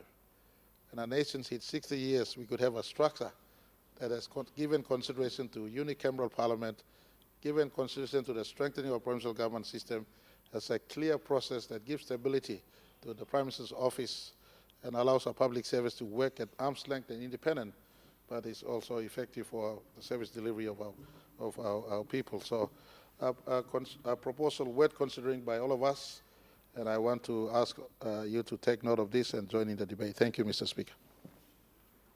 Honorable Member for Sinasina Yangumo. Thank you, Mr. Deputy Speaker. On behalf of the people of Sinasina Yangumo, I reject this proposed reform in its entirety. Lock, stock, and barrel. Totally rejected. I think we are doing this for the wrong reasons. We're doing it with ulterior motives, using the parliamentary system and the privileges that are available to us, and should be seen for what it is. And I invite especially the members of this parliament sitting on the government side to play their role as leaders, not as members of the government, but their role as individual leaders, and see this with clarity for what it is. We, opposition here, that's what we see. We see that this is all done for a collateral purpose, and that is, in the pretext of stability, an entire reform is brought into the system of government. Is about to be changed through this proposal, and for the wrong reasons. Let me take our mind back to 1974. This question is not a new question. When we were setting about, our forefathers, when they were setting about in 1972 and publishing their final report in 1974, this was one of the core questions they considered. Whether we adopt a presidential system of government or a parliamentary, or otherwise referred to as a prime ministerial system of government. This whole thing was considered in full detail in a very comprehensive study that canvassed the entirety of this country. They were at the crossroads. They had to make the right choice at that point in time, whether we go presidential or we go prime ministerial. In the final analysis, when they published their final report in 1974, they felt, in all the wisdom available to them, that the best way for this country to go forward was to adopt a prime ministerial, a parliamentary system of government. They felt that considering the special, unique cultures and the environment of this country, a presidential system was inappropriate. Now, if you are interested to know the detailed studies, I invite all of you, before you take the vote here, go back and study the CPC report of 1974, which comes in 2 volumes, and together they're this thick. But just go to the relevant parts that talk about the system of government that we should have in this country, and you will see that they recommended to us. And so subsequently, in 1975, this parliament adopted in the constitution a prime ministerial system of government. Now, up to this point, the reasons why they chose and recommended to us, and we legislated into the constitution to adopt a prime ministerial or parliamentary system of government, have not been obviated. They still remain relevant to this very day. So here, the current chairman of the CL Constitutional Planning Law Reform Commission here is recommending to us to undo the fundamental of our system of government without invalidating the reasons that go into the CPC report. We can't accept that. Before you come about with this kind of shortcut, ill-considered recommendation, you need to invalidate the reasons that are set down in the CPC report first. Show us point by point why the circumstances that are canvassed in the CPC report no longer relevant today. You cannot just gloss over it, come to a conclusion and tell us, this parliament, to accept that those reasons are no longer applicable. The only thing that I see surfacing continuously, consistently in the two speeches delivered so far is the notion of stability. Stability for whose benefit? Stability for this government to enable them to continue their grip on power in perpetuity? That has to be the reason. That's not democracy. Democracy thrives on a regular turnover. Honourable member, we have a point of order. Point of order is just with respect to the honourable member. The Children's City 4 report is very, very thick, and we can't go through all the details of that. It's better to read through the entire report before we make decisions on this report, because this report that we undertook, it's only a report, it's not a reform. It's a report where we can debate and then we decide whether or not from the recommendation from the 7 terms of reference, you can pick it up and choose which you want to bring about the change. And so for us, for you to slam the CLLC report is not fair, because we actually went through all the provinces with the funds that is given to us by the government to ask our people. We are basically asking our people to feel the pulse and the system of government that is operating now. And this is based on the recommendations and the discussions done by the people themselves. So let us say in such a way that we have respect for the people out there who make their contribution for us to bring about this report. Thank you, Deputy Speaker. Honourable member for Sensible Yangumul, honourable members, the paper has been presented earlier in the previous parliament, and today the leader of government business had brought it forward for us to continue the debate on what has been there. There will be no vote on this, so every members of parliament have the rights to bring up what they thought about the report, whether they feel that it be better for the nation. Every members have right to bring a report on that. So, Honourable Chairman, we will allow the members to express what they thought about this debate as the paper you have presented. So, Honourable Member for Sensible Yangumul, you may continue your debate. Thank you, Deputy Speaker. The CPC report 1974 that I referred to was chaired by the late Grand Chief Sir Michael Thomas Somare, deputy chaired by Dr. John Momas, who's still around, assisted by very eminent young lawyers like the late Bernard Narokobi, who championed the voice of the Melanesian voice, something that some of you are familiar with. These are eminent people who wrote the CPC report and gave us the conclusions that led to what we have now. Now, if you're going to discredit those people, you've got to do it properly. Very, very eminent people, learned people in their time. You got to do it properly. Honourable member, we have another point of order, Prime Minister. I know the member for Sinisine used the word discredit those people. This report doesn't discredit the people. This augments their work, consolidates democracy, identifies how we've come the last 50 years. So if he cares to spend time reading or hearing the chairman's report, this doesn't discredit the foundational fathers of our nation. And it amplifies their work and puts to us. And he said earlier that we're trying to change it for next year, self-preservation. We heard me say, this is a proposal on the table, we should be discussing this and work towards 2035. 2035, he may not be around, I may not be around. It's something that we must engage in conversation today. In hindsight, entrenching the work the foundational fathers have done. So I want to dispute that this work doesn't bring their work into disrepute, rather entrench their work and look at questioning the democracy we have today and strengthen the fundamentals. Honourable Prime Minister, your point of order is in order. The member will take note of what you have debated. Allow him to continue your debate. Yes. Mr.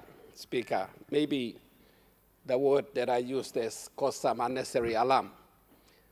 But the heart and soul of this particular reform that's now being presented to this chamber is to move from the election of the Prime Minister on the floor of this Parliament to get the people to elect, and I'll come to that point separately, in the course of my debate. That's what I'm saying.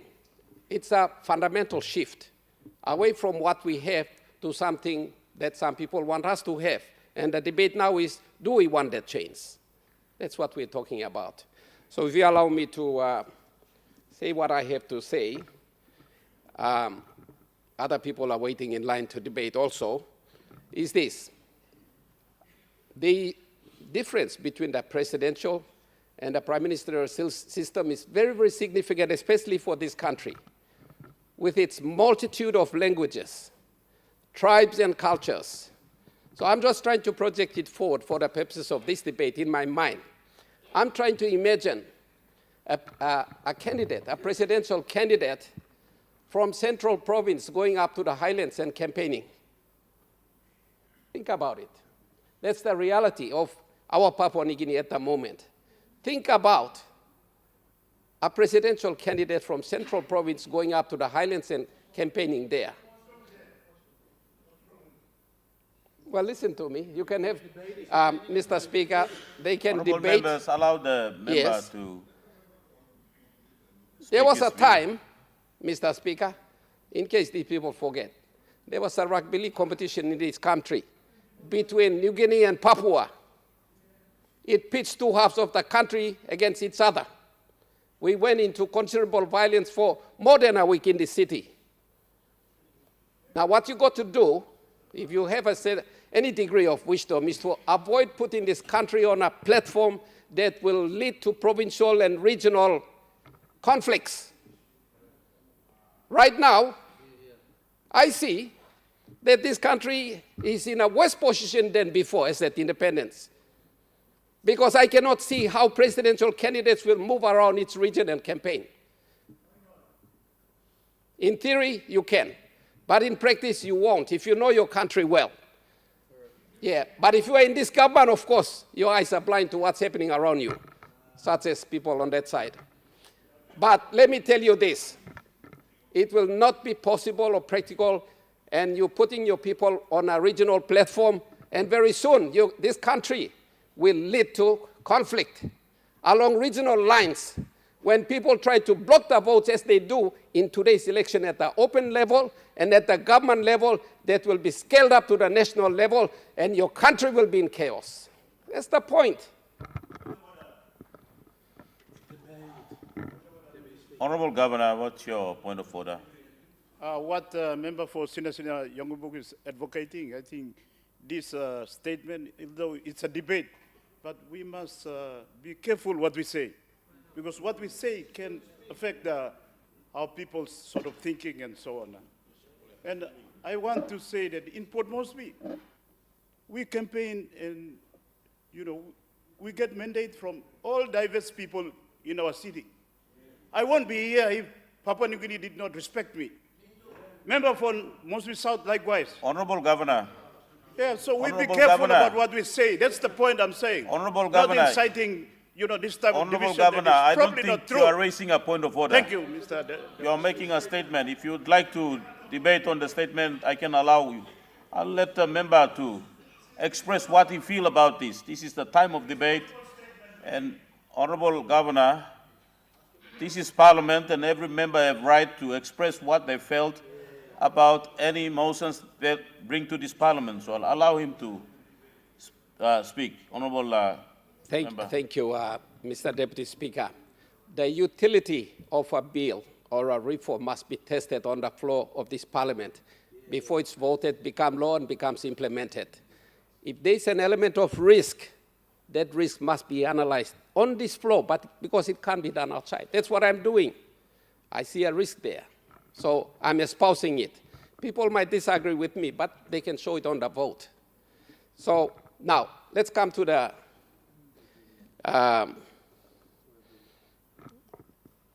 let me come to the point about the presidential and the prime ministerial system. Before you discredit the CPC report, you got to set out your reasons and explain it properly, so we understand that you're doing it for the right reasons. Up to now, I'm sorry, but we're not persuaded, we're not convinced. And we think it is done for collateral purposes, to continue the perpetration of government those who are in power at the moment into, for as long as it is tangible and feasible, using the privileges that are available on the floor of this parliament. Now, the other thing that we should be conscious about is the costs. The costs. We already know the cost involved with an open member trying to campaign in a small district. The costs are at the moment prohibitive. The governor's is slightly bigger. Now, a president, you want to be a president, you better have big pockets. Question is, where will you get your money? A lot of us don't have the kind of money to run around the whole country and to campaign. So what you will end up finally doing with this kind of reform is that only the people with the money and the connections with the business houses, powerful business houses, will end up becoming presidential candidates.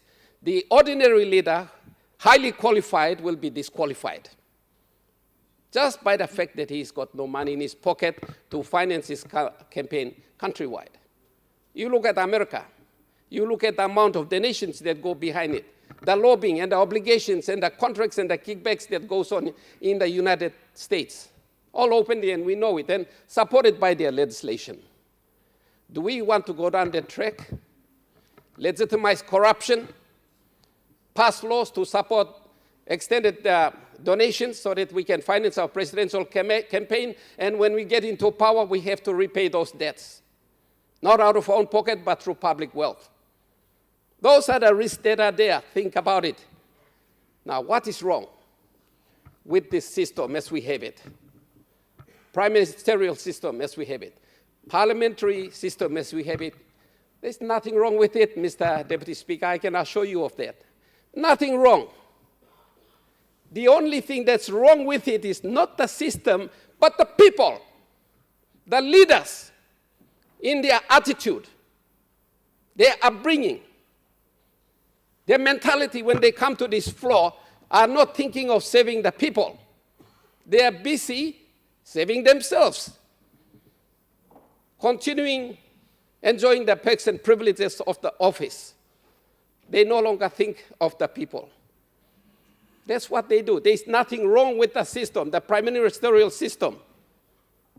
When the leaders go wrong, you don't reframe it and say we're going to presidential. The same people will migrate over there, take their same attitude into that system. Same attitude. There will be no change. What we need to do is, instead of wasting our time on studies like this, let us enforce the laws as we have it now. The enforcement system in this country is completely collapsed. Honourable Member, we have another point of order. Please, Mr. Deputy Speaker, I just want to point just one area that actually good Honourable Member did not care to read the report. From the report, we recommended two ways, particularly with the election of the Prime Minister. We can have people directly electing the Prime Minister. That's one option. Another option is that the Section 63 notice that has been given and invited the political party with the biggest number to form the government, that one can be amended so that right from the start, before the national general election, any political party with its policies and platforms, with the leadership there that go into election, and whichever political party comes with a bigger number, the head of state will directly come and appoint the party leader as the Prime Minister, instead of going and hold another, Honourable Member and Chairman, it's the two options that we have recommended. So if I would not allow you to make a statement in regard as a point of order. Can read the book, please. Read the report, please. We are not doing our... Honourable Members, Honourable Member for Sinsina Yongumul, Honourable Members, the paper has been distributed to all of you. You have all read. Every member will speak their mind, so allow them to speak their mind. Thank you. Thank you, Deputy Speaker, for your understanding.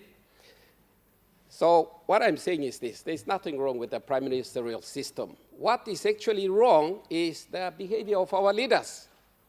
That's where the system is failed, because the system does not implement itself, but the people, the leaders here implement the system, and they implement it in the wrong way. But to deal with that, there's a system, there's a procedure called the law enforcement system.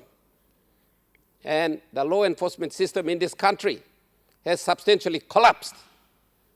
That's where we should be putting our focus, our resources, our attention on. You enforce the laws as you find them. And if that fails, then you talk about these sort of things.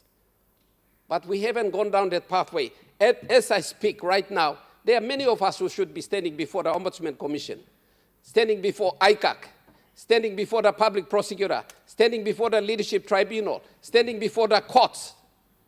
But we aren't. We are still here, operating as leaders. That is where the problem is. In law, they call it the mischief. That is where the mischief is. You must see it for what it is. The mischief here is not the system, the prime ministerial system. The mischief is in the leadership who play the role of leaders. We have gone wrong. And that's why we have to pick up on law enforcement. The Ombudsman Commission become a lot more dynamic. They've done absolutely nothing up to now. I used to be a big supporter of the Ombudsman Commission and the values and ideals that it stands for by law, but I don't do that anymore because the people who operate it are not living up to the expectations, terms and conditions, and the spirit of the law they are supposed to apply. ICAC, newly established. Off the bat, they get into an internal conflict. Now it's been stabilized. We hope to see better productivity. The court system. The police commissioner, I should mention him in particular. He's paralyzed so many things involving leaders through what they call the SIB, Special Investigation Board, there in the police headquarters. None of our leaders are held to account for the problems they've created. And now we are trying to bury that. Throw a blanket on top of it and bring in a new system and migrate all the same people over there to operate that new system. What manner of men will come and tell us that it will work on the other side of the fence? I don't believe anyone. We need to plow the land that we are standing on our side of the fence. We need to water it. We need to fertilize it. We need to cultivate it properly. Let's do the enforcement of the systems that we have already, and then you will see Mbakarim good luck kai. Now by bringing good plus in the people blow you mean not just like kind debate. Gentlemen, please think about these things carefully. This reform, if you push it through, is going to lead to some bills being introduced here to give it life. We're going to create more problems. Let's do what is right first. Let us change our behavior. Let us teach our children proper behavior. Let us get the law enforcement agencies to do their job 110%. And when all of this fail, then you talk about this sort of, have this sort of conversation. Without trying all those, don't jump a 200-meter, what's that called, high jump or whatever. Don't jump. You'll break your bones. You'll break this country's bones. You create more problems. So, Mr. Deputy Speaker, I'm very concerned. We're trying to create a big problem. I ask all leaders to pull back and sit down and think about what they're going to do and say and how they're going to vote very, very carefully. This is not just about. It's going to decide the fate of a whole nation, and it's not a good pathway you are leading us to. Thank you. The Honourable Member for Abao. Thank you, Deputy Speaker, for allowing me and the people of Abao to have their say.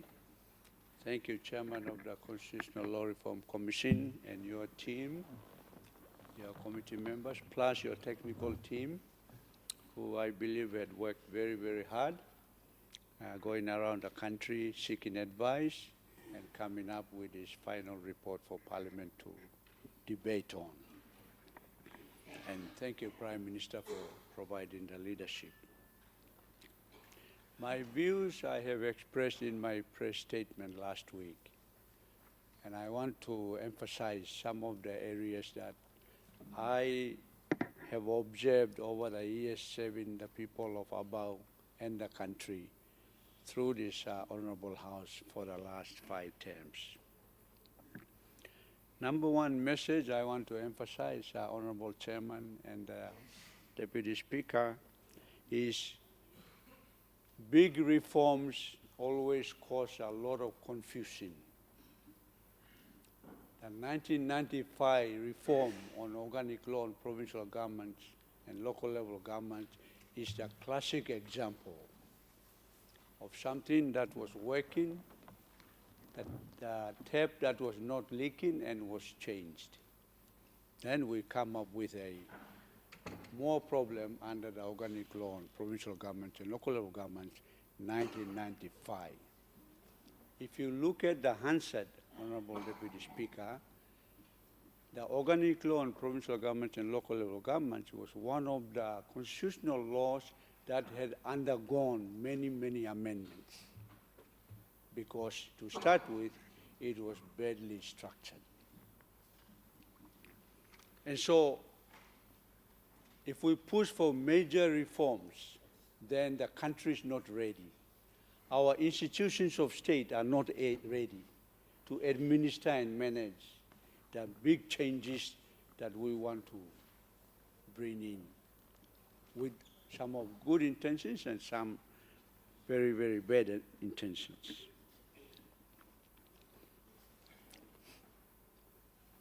The second point I want to emphasize, I think this small country has too many politicians. Politics is dictating too many things. Classic example, as the Prime Minister referred to in his statement, time for wonk, public service stops. It shouldn't be that way. The reason being that we have over-politicized the public service.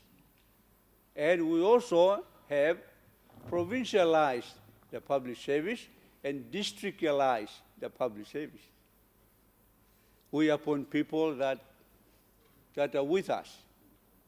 And so that this instrument that is supposed to be the vehicle for delivery of the public goods and services in this country has been paralyzed because of politics. Too many tentacles of politics are going around. And so it's an issue that this Honorable House, under these changes that are recommended in this report, have to look at. Number 3 point I want to emphasize, and I have called for in my statement, public statement last week, the country and the Parliament needs a well-structured conversation. There's no need for us to start fighting over this report. We must have a structured conversation. What do I mean? The executive government, not so much the opposition. Executive government, you are the executive arm of our government.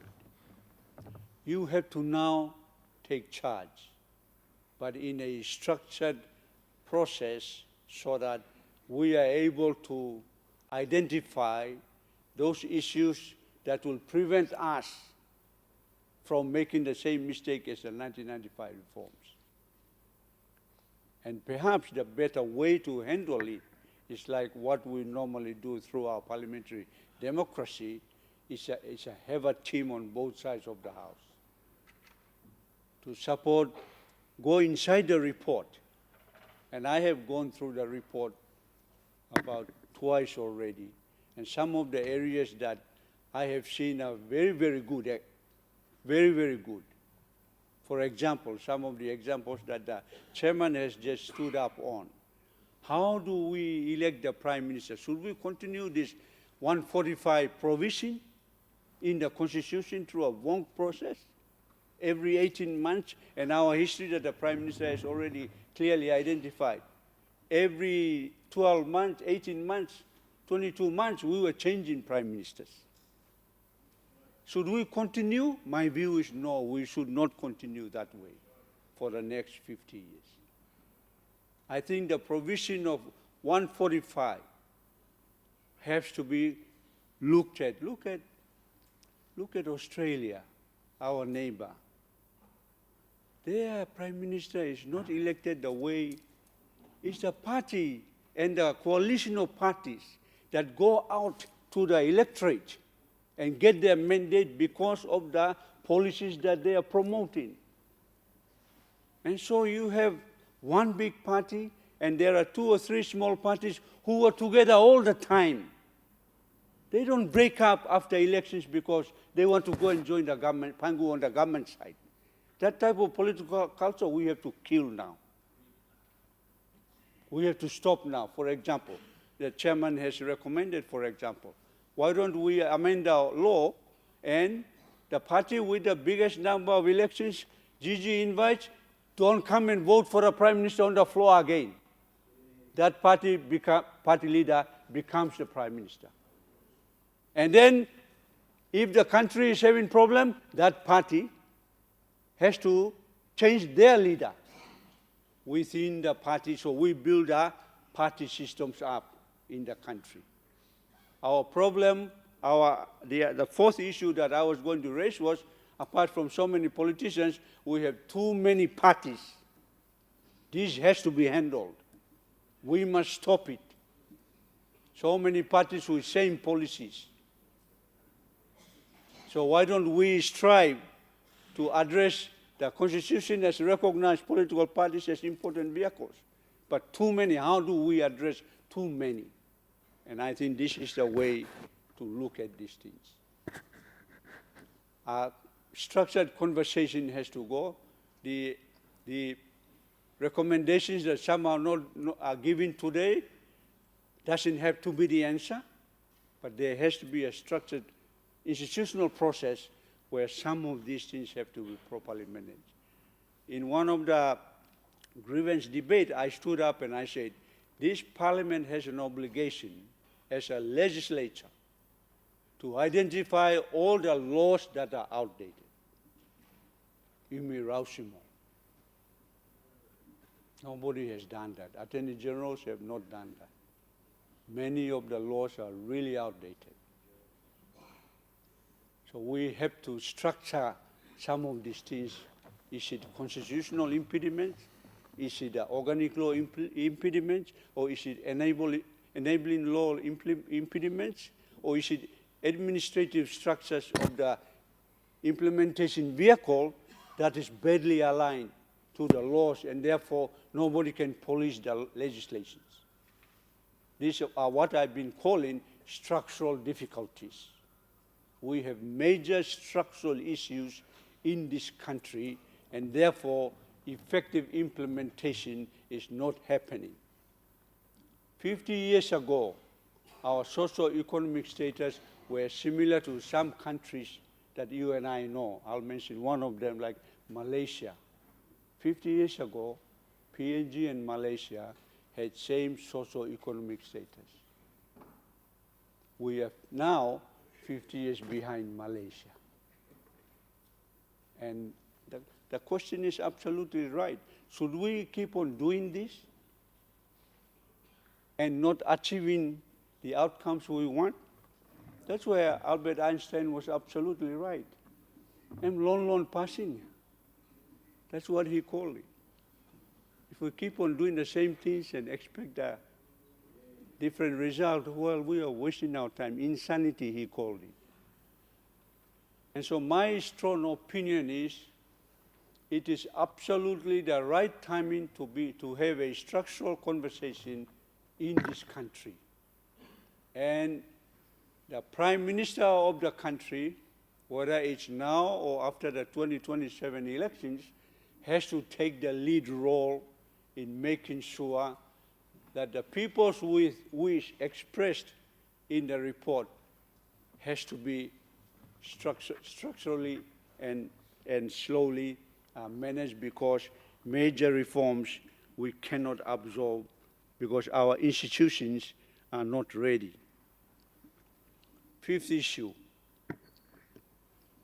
This parliament and this country needs more women members of parliament on the floor. How do we achieve it is the question. This society is made up of men.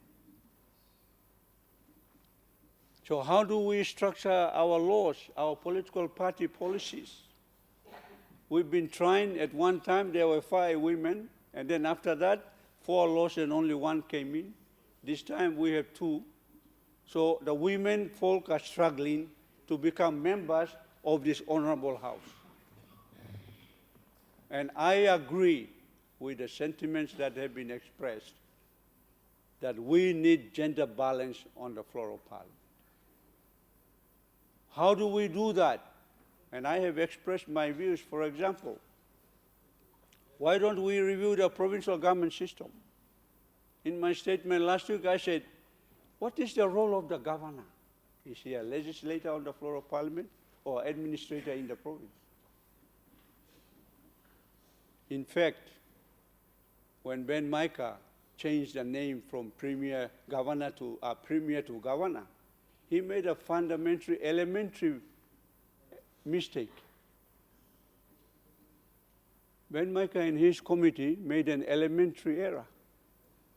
You look at the definition of governor. It's appointed by the head of state. Premiers are elected representatives. So we made a first mistake by removing the word premier, who is an elected representative, to a governor, who is a representative of the head of state. Those small fundamental mistakes really shouldn't be allowed on the honorable floor of Parliament. So I'm strongly recommending, Honorable Deputy Speaker, and in the structured conversation, I hope it can be processed very, very well. And I have advocated always for a bicameral. I know it can be slow. Some of the executive legislation need to move quickly. Budget has to be passed quickly, and the bicameral may slow the system. But sometimes in the rush, we make a mistake. And I've been debating that the executive numbers overtake the legislative role of the legislature. And so we may have to look at 19 regional representatives to be on the upper house, open members remain on the lower house, and then the premiers come back. We then move the country towards draining Waigani. That's the 6th comment I want to make. No more central control must be allowed in the next 50 years. Prime Minister was worried about, and the debates about the member for Sinasina, worried about what happens if you have a bad government. Office of the Prime Minister is occupied by a bad Prime Minister. My recommendation is give power back to the provinces. Don't keep power here in Waigani. Decentralize. Financial resources, transfer them. Let them appoint their provincial administrators, provincial finance managers. Don't come to Waigani all the time. Let them do the local level government elections rather than nation taking over the LLG elections. Those are the types of things we can do to get Waigani out of the way. Because these corridors in Waigani are too complicated to walk here. We get lost in the system. Ministers don't answer our phone calls. Prime Minister is busy. Governors are like little boys walking around. They have to beg let the budget be approved by the Assembly and no need for Treasurer to come and authorize it again. Assembly, the legislator. Budget passed, finish, release the money and go to the province. Those type of things we must do.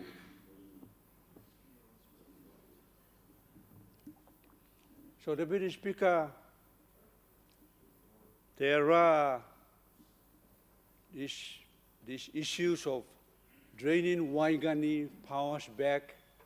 I've always argued in here, we had 22 years of an autonomous arrangement in this country. Let's push the autonomy issue. Let's talk about it in this discussion. Let's get provinces, provincial affairs minister, you structure a framework under which provincial government can move.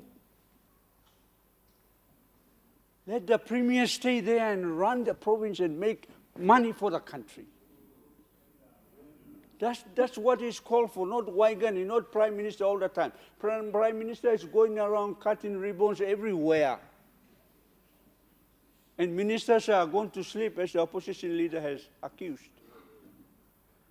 Let the premiers do those things at the province.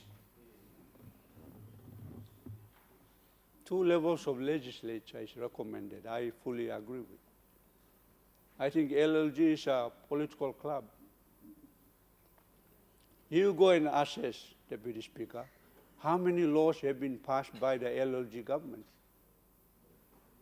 And come to the province, how many laws have been passed by the provincial assembly? I mean, just a handful. And so are we legislators or are we administrators? I think these are the issues that I want to participate in a well-structured conversation. That's why I released a statement last week. I knew that this report was coming, and so we really need to pick it up. I want to come back to too many political parties before my time is up. Can we make an effort, bring in a legislation to restrict too many parties? For example, I'm one of them. I'm a one-member party. After every election, for example, a party that comes with 1 or less should automatically be deregistered. I go same policies as PNC, I'll go and join PNC if they have more than 1. And then over time, we have a handful of parties in the country. And then we'll move towards, for example, can the Prime Minister be elected? Not now. I mean, the big reason why I'm not in full support of Prime Minister being elected by the people is our electoral system is a failure. We have to solve the election process. Too many ballot papers are marked under the tribal house. That shouldn't be allowed. The number of voters registered on the common roll is smaller than the number of voters that entered the ballot paper. I recommended to the acting electoral commissioner, declare those failed elections. All those things we have to sort out our election system before the nation talks about electing the Prime Minister at the national level, because all types of things will happen.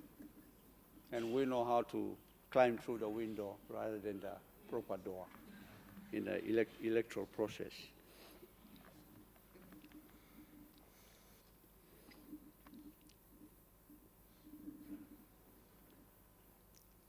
I couldn't emphasize more the need for us to build political parties. And I strongly recommend that to the House and to our people as we process, have this conversation, that there has to come a time when voters are not only voting for individual candidates, but they must also vote for party, because they agree with that party policy platform.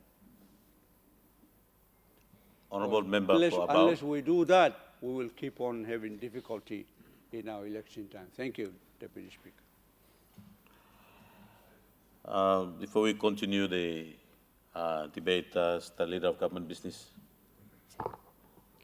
Deputy Speaker, I'll ask leave of Parliament to move a motion without notice. Mr. Leave granted.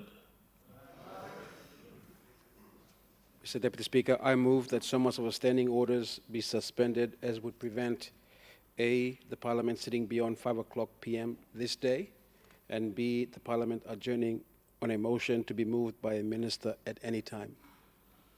The question is that the motion be agreed to. Those in favor say aye. Those against say no. Ayes have it. Governor for ECPIC. Thank you, Mr. Deputy Speaker. And I thank the government and the chairman of the CLRC for bringing this question to the floor. I just have some issues which I thought should be expressed so that we could better understand what it is we're dealing with. The first thing is that I don't feel our people are qualified to be making adjustments to the system. And I felt that, of course, we understand there are problems, but most people don't understand the problems, Mr. Speaker. Time manem sick, inona bem sindam na diagnosis memiet. And by go lausik na doctor by sekimem na by tokimem wanem something and problem. We have a problem with our system of government. And the immediate jump that the CLRC made was that it is because of instability that Olgata Narpla system is bagrab, Narpla patlo system. And I disagree with that, Mr. Speaker. Simply because the first assertion by the Honorable Chairman is that because long instability blo government, you misanis Prime Minister close to, na all plans blo government no implement. Now, he provided no data to substantiate that argument. Zero data, no evidence whatsoever. Let's look at the evidence. From 2002 to 2026, our closest friend and neighbor, Australia, had 7 prime ministers. Indonesia had 4 presidents. New Zealand had 6 prime ministers. In that same period, Papua New Guinea had 3 prime ministers. So, where is the instability, Mr. Speaker? Is it political instability? Is it policy instability?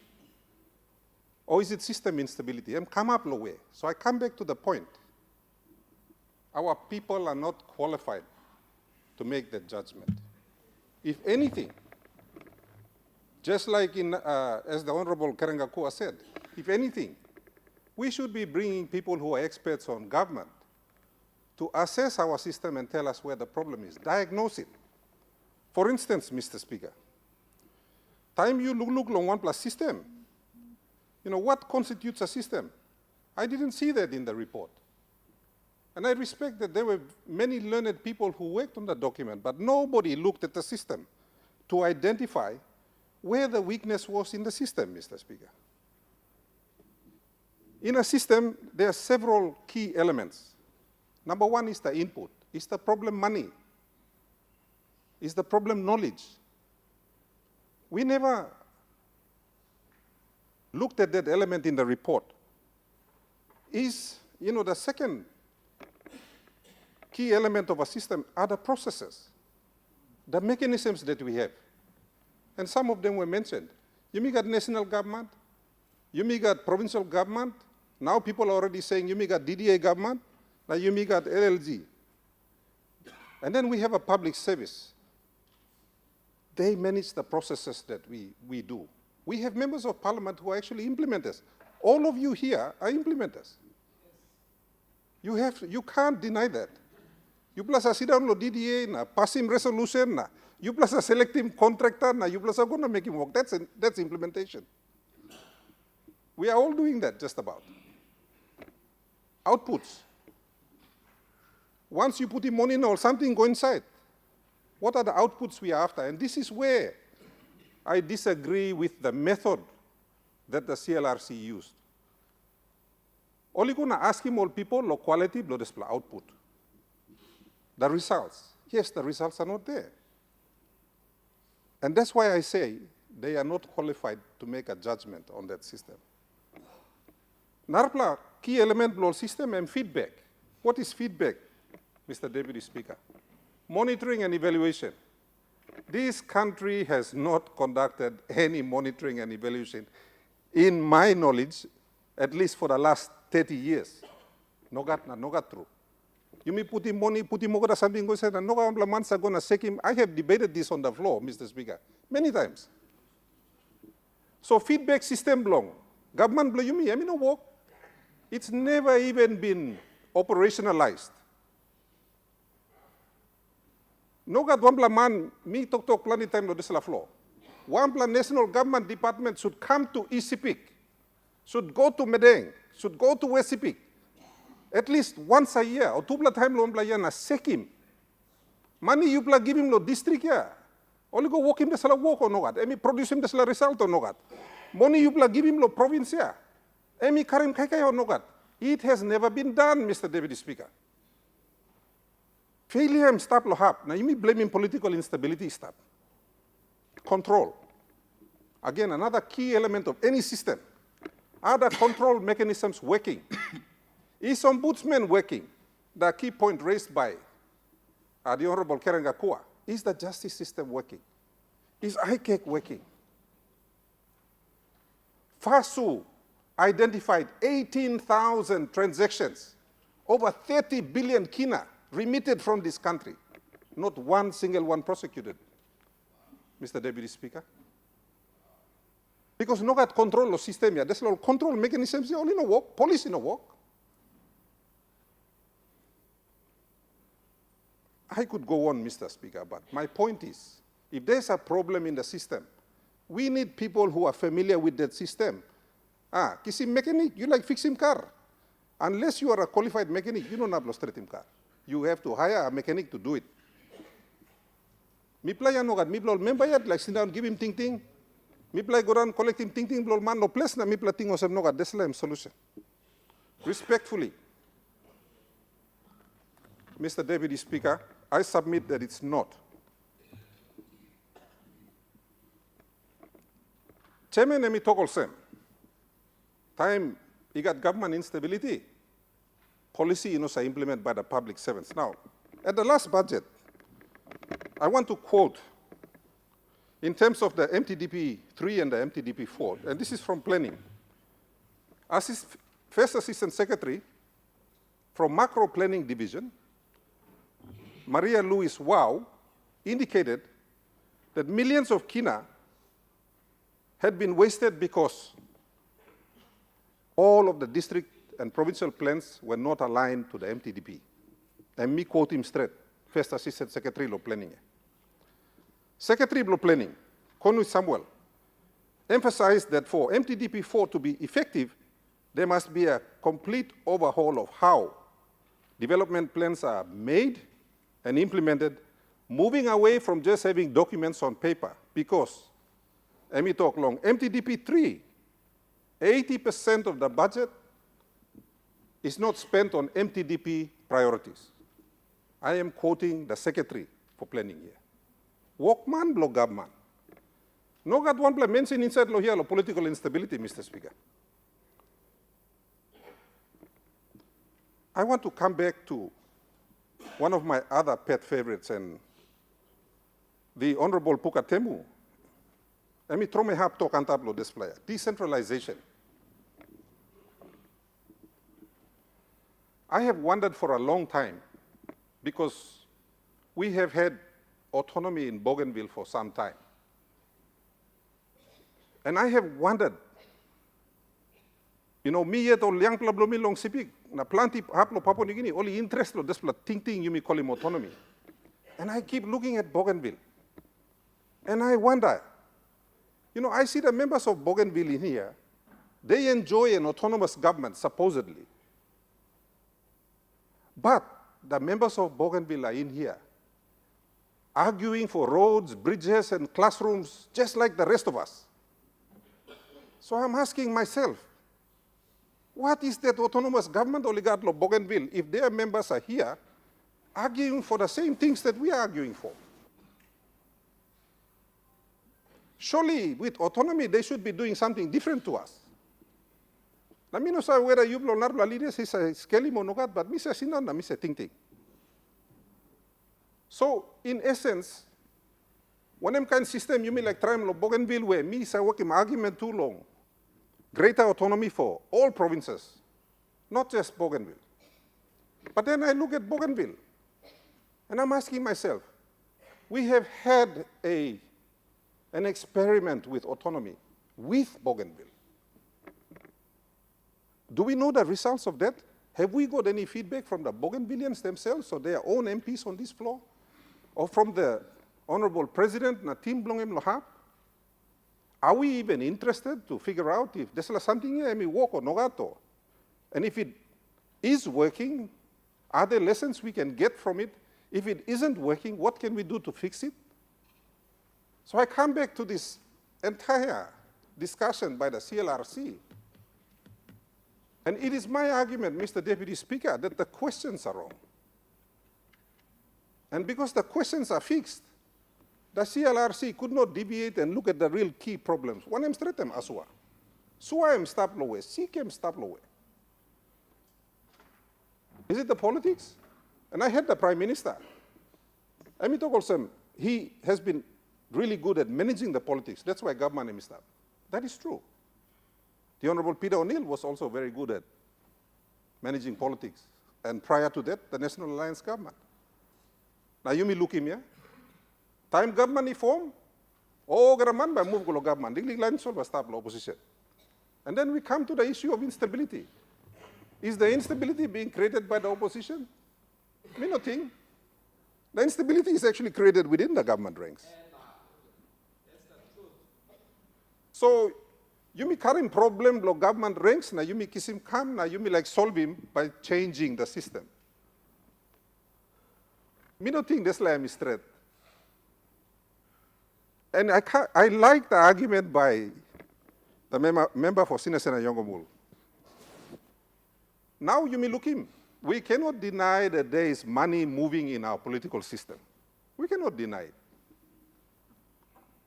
But when you move to another system, there's like impact blow money and by big blow or legally. You may not sabe. So, I would like for us to take another look at the report before we suggest a wholesale change to the system. Deputy Speaker, you should ask him, one M problem lo this system. Me yet meeting of him, Mr. Deputy Speaker. If we fix up the monitoring and evaluation, if this year, sample blow this national departments here, come lo province blomina check him, please. You know, the other day, me go na visiting one plus school where me play putting water supply long, St. Marcelin.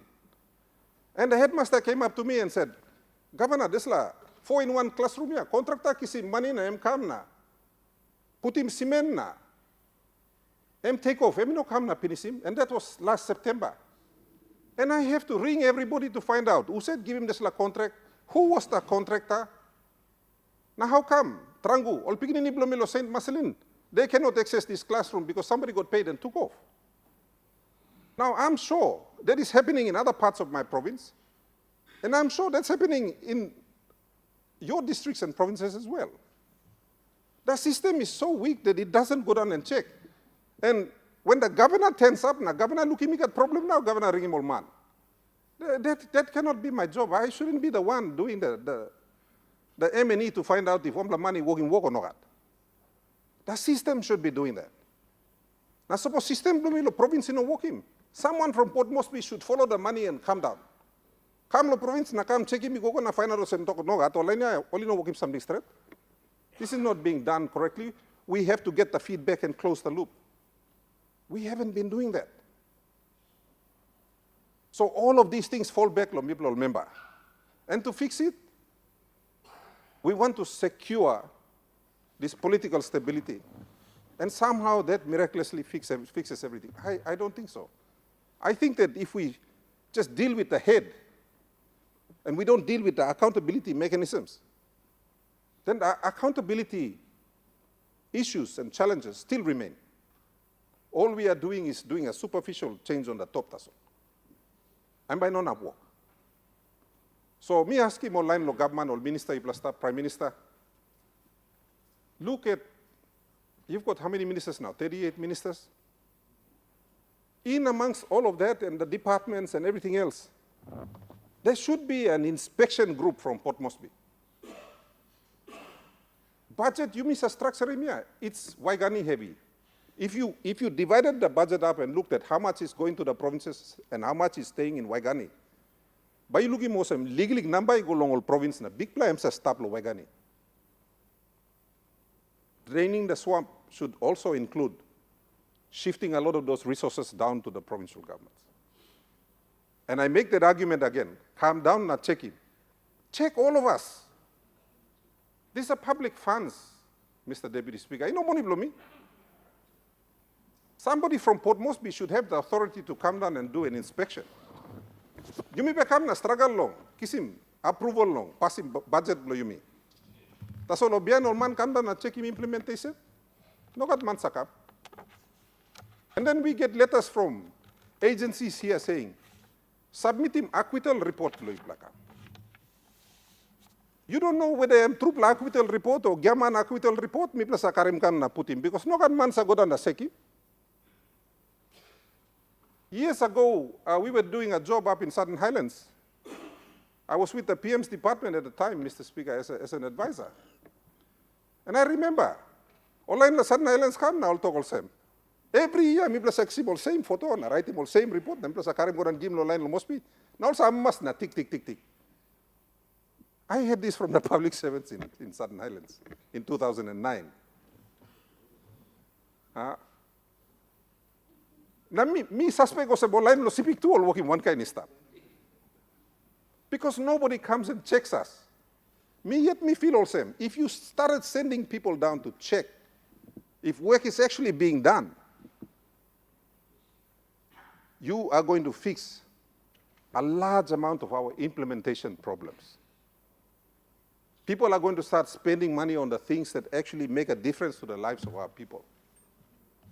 But because we are not doing that, they know that nobody is going to check. Only go Gaman, walking on half classroom, tasona take off. They take the money and they take off. Because they know nobody's going to check. So one time, Moldespla, Mr. Deputy Speaker, thank you long. You all Parliament, you all Harim, all colleague leaders, but especially me appeal go long government, I come back long chairman, take another look at the questions and make sure that we are identifying what is the core issue and not just trying to effect a superficial change and the fundamental issues remain the same. Thank you, Mr. Deputy Speaker. Governor for NCD. Thank you, Deputy Speaker, to allow me to contribute to this very important debate. It's a profound debate that we are having, very timely. Mr. Deputy Speaker, in the first presentation, I already expressed and participated in the debate, but I feel compelled to, contribute to this second debate because some of the points that has been raised, although it's everybody has the right to express themselves, Mr. Deputy Speaker, but we must be very cautious about our utterance, because the people out there, can take it in so many different ways. So this is why it compels me to once again contribute to this very important debate. I think, look, I want to acknowledge the debate so far by the Prime Minister and member for Sinasina Yongumuk. I respect his views. I think member for Abau, I think, Mr. Deputy Speaker, it's very objective debate. Some very important points that he's raised about us having a structured sort of a discussion or management of this recommendation so that when we present it in the form of a law amendment to the Constitution, we are all in it together, maybe in a bipartisan way, as leaders marking this time in the journey of our nation and our country, 50 years on. I acknowledge the debate too. Very good points by the Governor, my brother from East Sepik. But this is what I want to emphasize and point out towards this debate. What we need to understand, Mr. Deputy Speaker, is that the points that the member for Senator Yongumuk has raised probably are valid in terms of what the CPC report said in 1974. I have had the opportunity to now look at especially Chapter 10 of the CPC report. It's very thorough, but Chapter 10 is focused on decentralization, the significance of decentralization. It rejected the idea of regional government, having 4 regional government, but focus on provincial government. That's I would like to believe, Mr. Deputy Speaker, the crux of that recommendation is Chapter 10 of the CPC report. I'm not sure yet, and I'm trying to check if there was a very thorough, very exhaustive debate on whether we should have a presidential system or a parliamentary system like United Kingdom or Kainosema. We all can go and check the CPC report again, and I will endeavor to do that, to contribute to very objective debate. But the important thing is this, that the CPC report and the leaders of that time, they are leaders in their own right, very competent people, but they are leaders and, experts, they will say that, of that time in 1974, and the experience and the understanding and the world at the time. There were some compelling reasons why they choose this system and not the presidential system. But here we are 50 years on. Mr. Deputy Speaker, members of Parliament and our people, we have the benefit of hindsight. We have seen how this system has worked for the last 50 years. And so what I want to appeal to all of us is that we should not be afraid of bringing change, whether it's dramatic or minor change, but we must admit and concede that this system, especially based and coined in Section 145 of the Constitution, it's failed us. It has absolutely failed us. If we do our cost-benefit analysis from an accounting point of view, or financial, or political, or developmental, Prime Minister has articulated some of these, like the number of changes that is, vote of no confidence and so on. He himself, since 2019 up to now, has not been spared. I acknowledge what the Governor for East Sepik said compared to New Zealand, Australia, but they have protocols or system that guides and protect them. Bluyumia, one vote of no confidence after another. And of course, we can say, we have to have check and balance, but at what price? What's the cost? So I think these are important issues, but these are very important consideration that we must consider, the cost-benefit analysis. And if we do a simple calculation, we will see that Prime Minister since 1975, all managing country or not, all thinking law development or not, all thinking law provincial government or not. Their first and foremost occupation is numbers game. You can cross the Prime Minister, Honorable James Marape, but he has to do what he has to do to maintain government. You mean line law position? No. Wherever we are, if we were in his position, I suspect that we will do the same. How are you going to govern? How are you going to make these very fundamental, important decisions that are going to usher change in our country, or to address all the structural problems that we have? When the Prime Minister, the number one chief executive of our country, has no security of tenure of office. Every time I must look on the backside here. Number is stable. If I make a decision or I bring this law, I institute this reform, will the rank and file all support me? Or they will jump ship and jump boat? I suspect that any of us being in that position too, we will do the same. We will submit to the same type of political culture. That's the cost-benefit analysis that we should be doing. And it's time that we must come up with change. We cannot continue to do the same thing, expecting the Prime Minister to do the right thing, when we know that his main preoccupation, number one priority belonging is to keep government there. I'm not busy lo you, Governor lo you me lo is civic.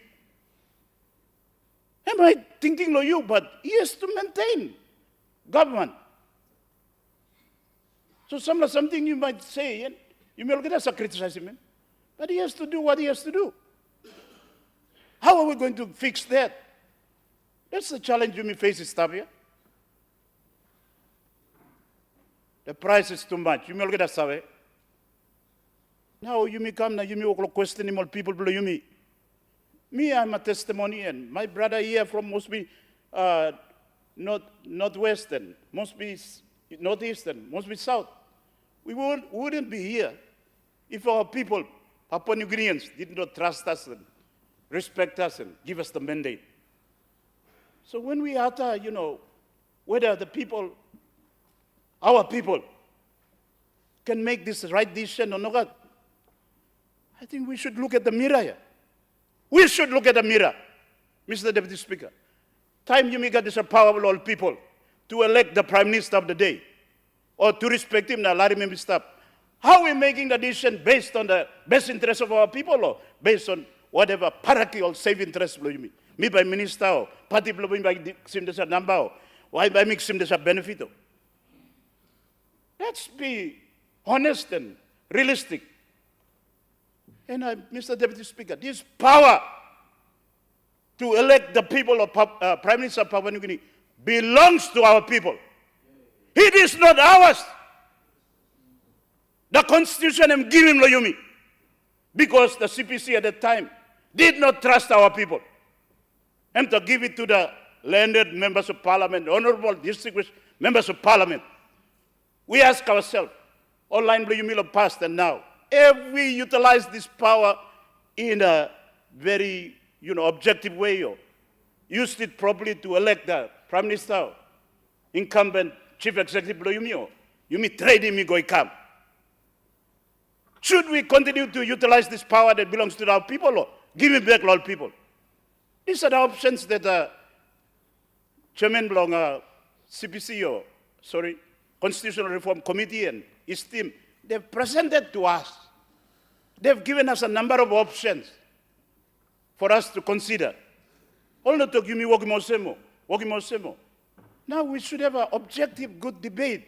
But me, I believe that if we don't utilize this power properly, honorable members, it's not our power. Let's not, come up with this idea that it belongs to us. It belongs to our people. But because our people, 10 million or 20 million or whatever all got, they cannot come and represent themselves here in the floor of Parliament. We have a representative system of democracy. So you make some mandate belong only come here. We're supposed to be deciding on behalf of our people, the best interest of our people. We ask ourselves these 50 years, have we been doing that or not? That's the fundamental key question we should be asking. Why do you also people cannot make this decision? I think we are the one who was the problem. We want to keep this power perhaps and trade it left, right, and center. Suppose you may not look out him and are using this as a power good. Give him power, all people go back. Give it back to them. And they make decision. And if they make bad decision, they live with it. Me talk about this last time, yeah? They live with it because it is their power to make this decision to elect the chief executive of our country. We are just being given this mandate because we are representing them. But it doesn't belong to us. No can fall this law. Here, Lopon must be We don't trust our people, so you are looking, all go work in settlement, left, right, center. We cannot give them land title. This is the attitude that you may get. Me, Mr. Deputy Speaker, Acting Assistant Speaker, come on. Me looking at him in Port Moresby, if Minister Blow, Deputy Prime Minister, you may give him title. We manage land tenure properly in the urban center to give him title all people.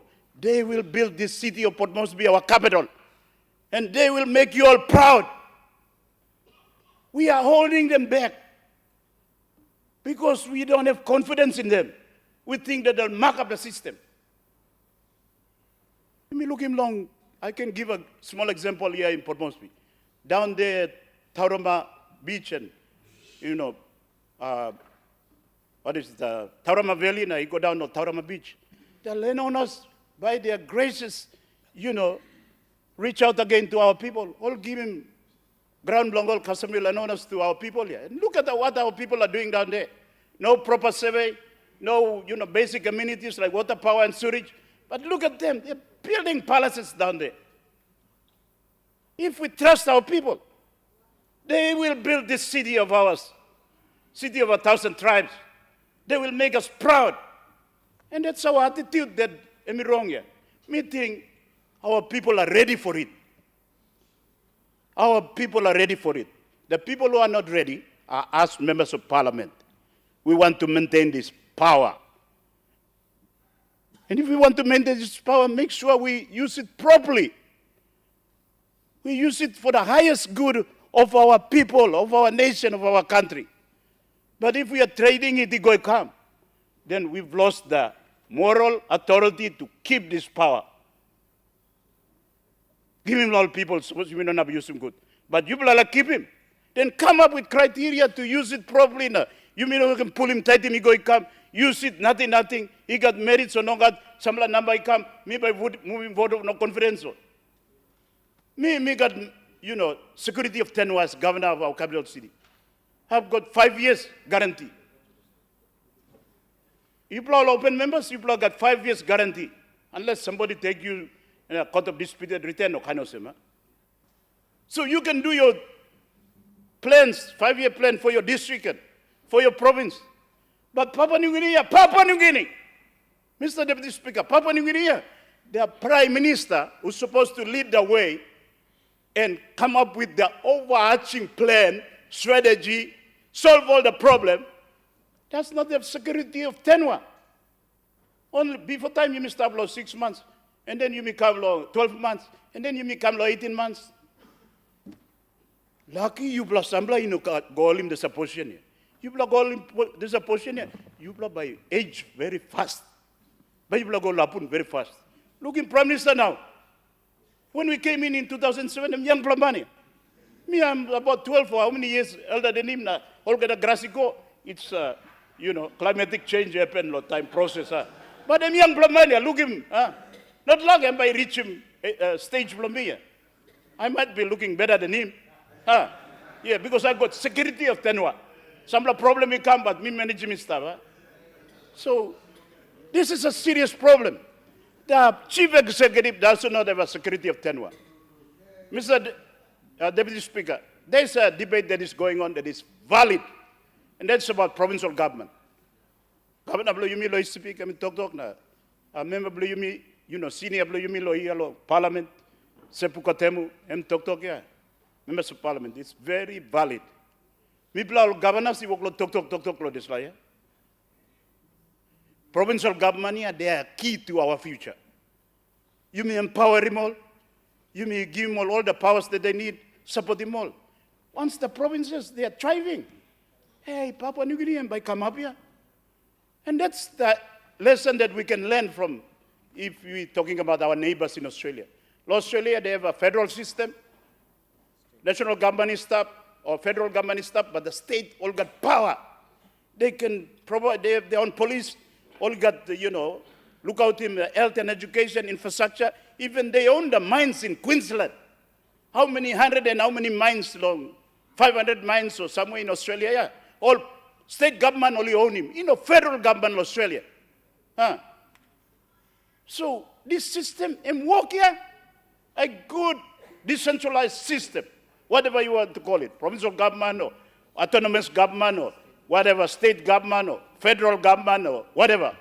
But the division of labor between the national government and the provincial government or the state government is very clear. That's what we've got wrong here. That's a real debate that you must got. But this debate about Section 145, whether Parliament should maintain its right to elect the Prime Minister, or we go to the people, or we have a presidential system, or we do it in some ways, you may suggest him here. That's a debate that is separate and we must address it. You may look along state government yet. You look at the examples in the world. China is thriving because the central government in Beijing give him full power to all provinces, even to the extent of foreign affairs, all give him all provinces. So in the provinces in China, all thrive here. The economy developed, infrastructure developed, employment is developed, GDP belonging. Some of them are better than some countries of the world, just in the provinces. That's why China is taking off. You look along USA too. They have a federal system. The division of labor between the federal government and the state government is very clear. What we have not solved, when we try to figure out the going come and you got problem here. Here, what is the function of the national government and the separation between the provincial government?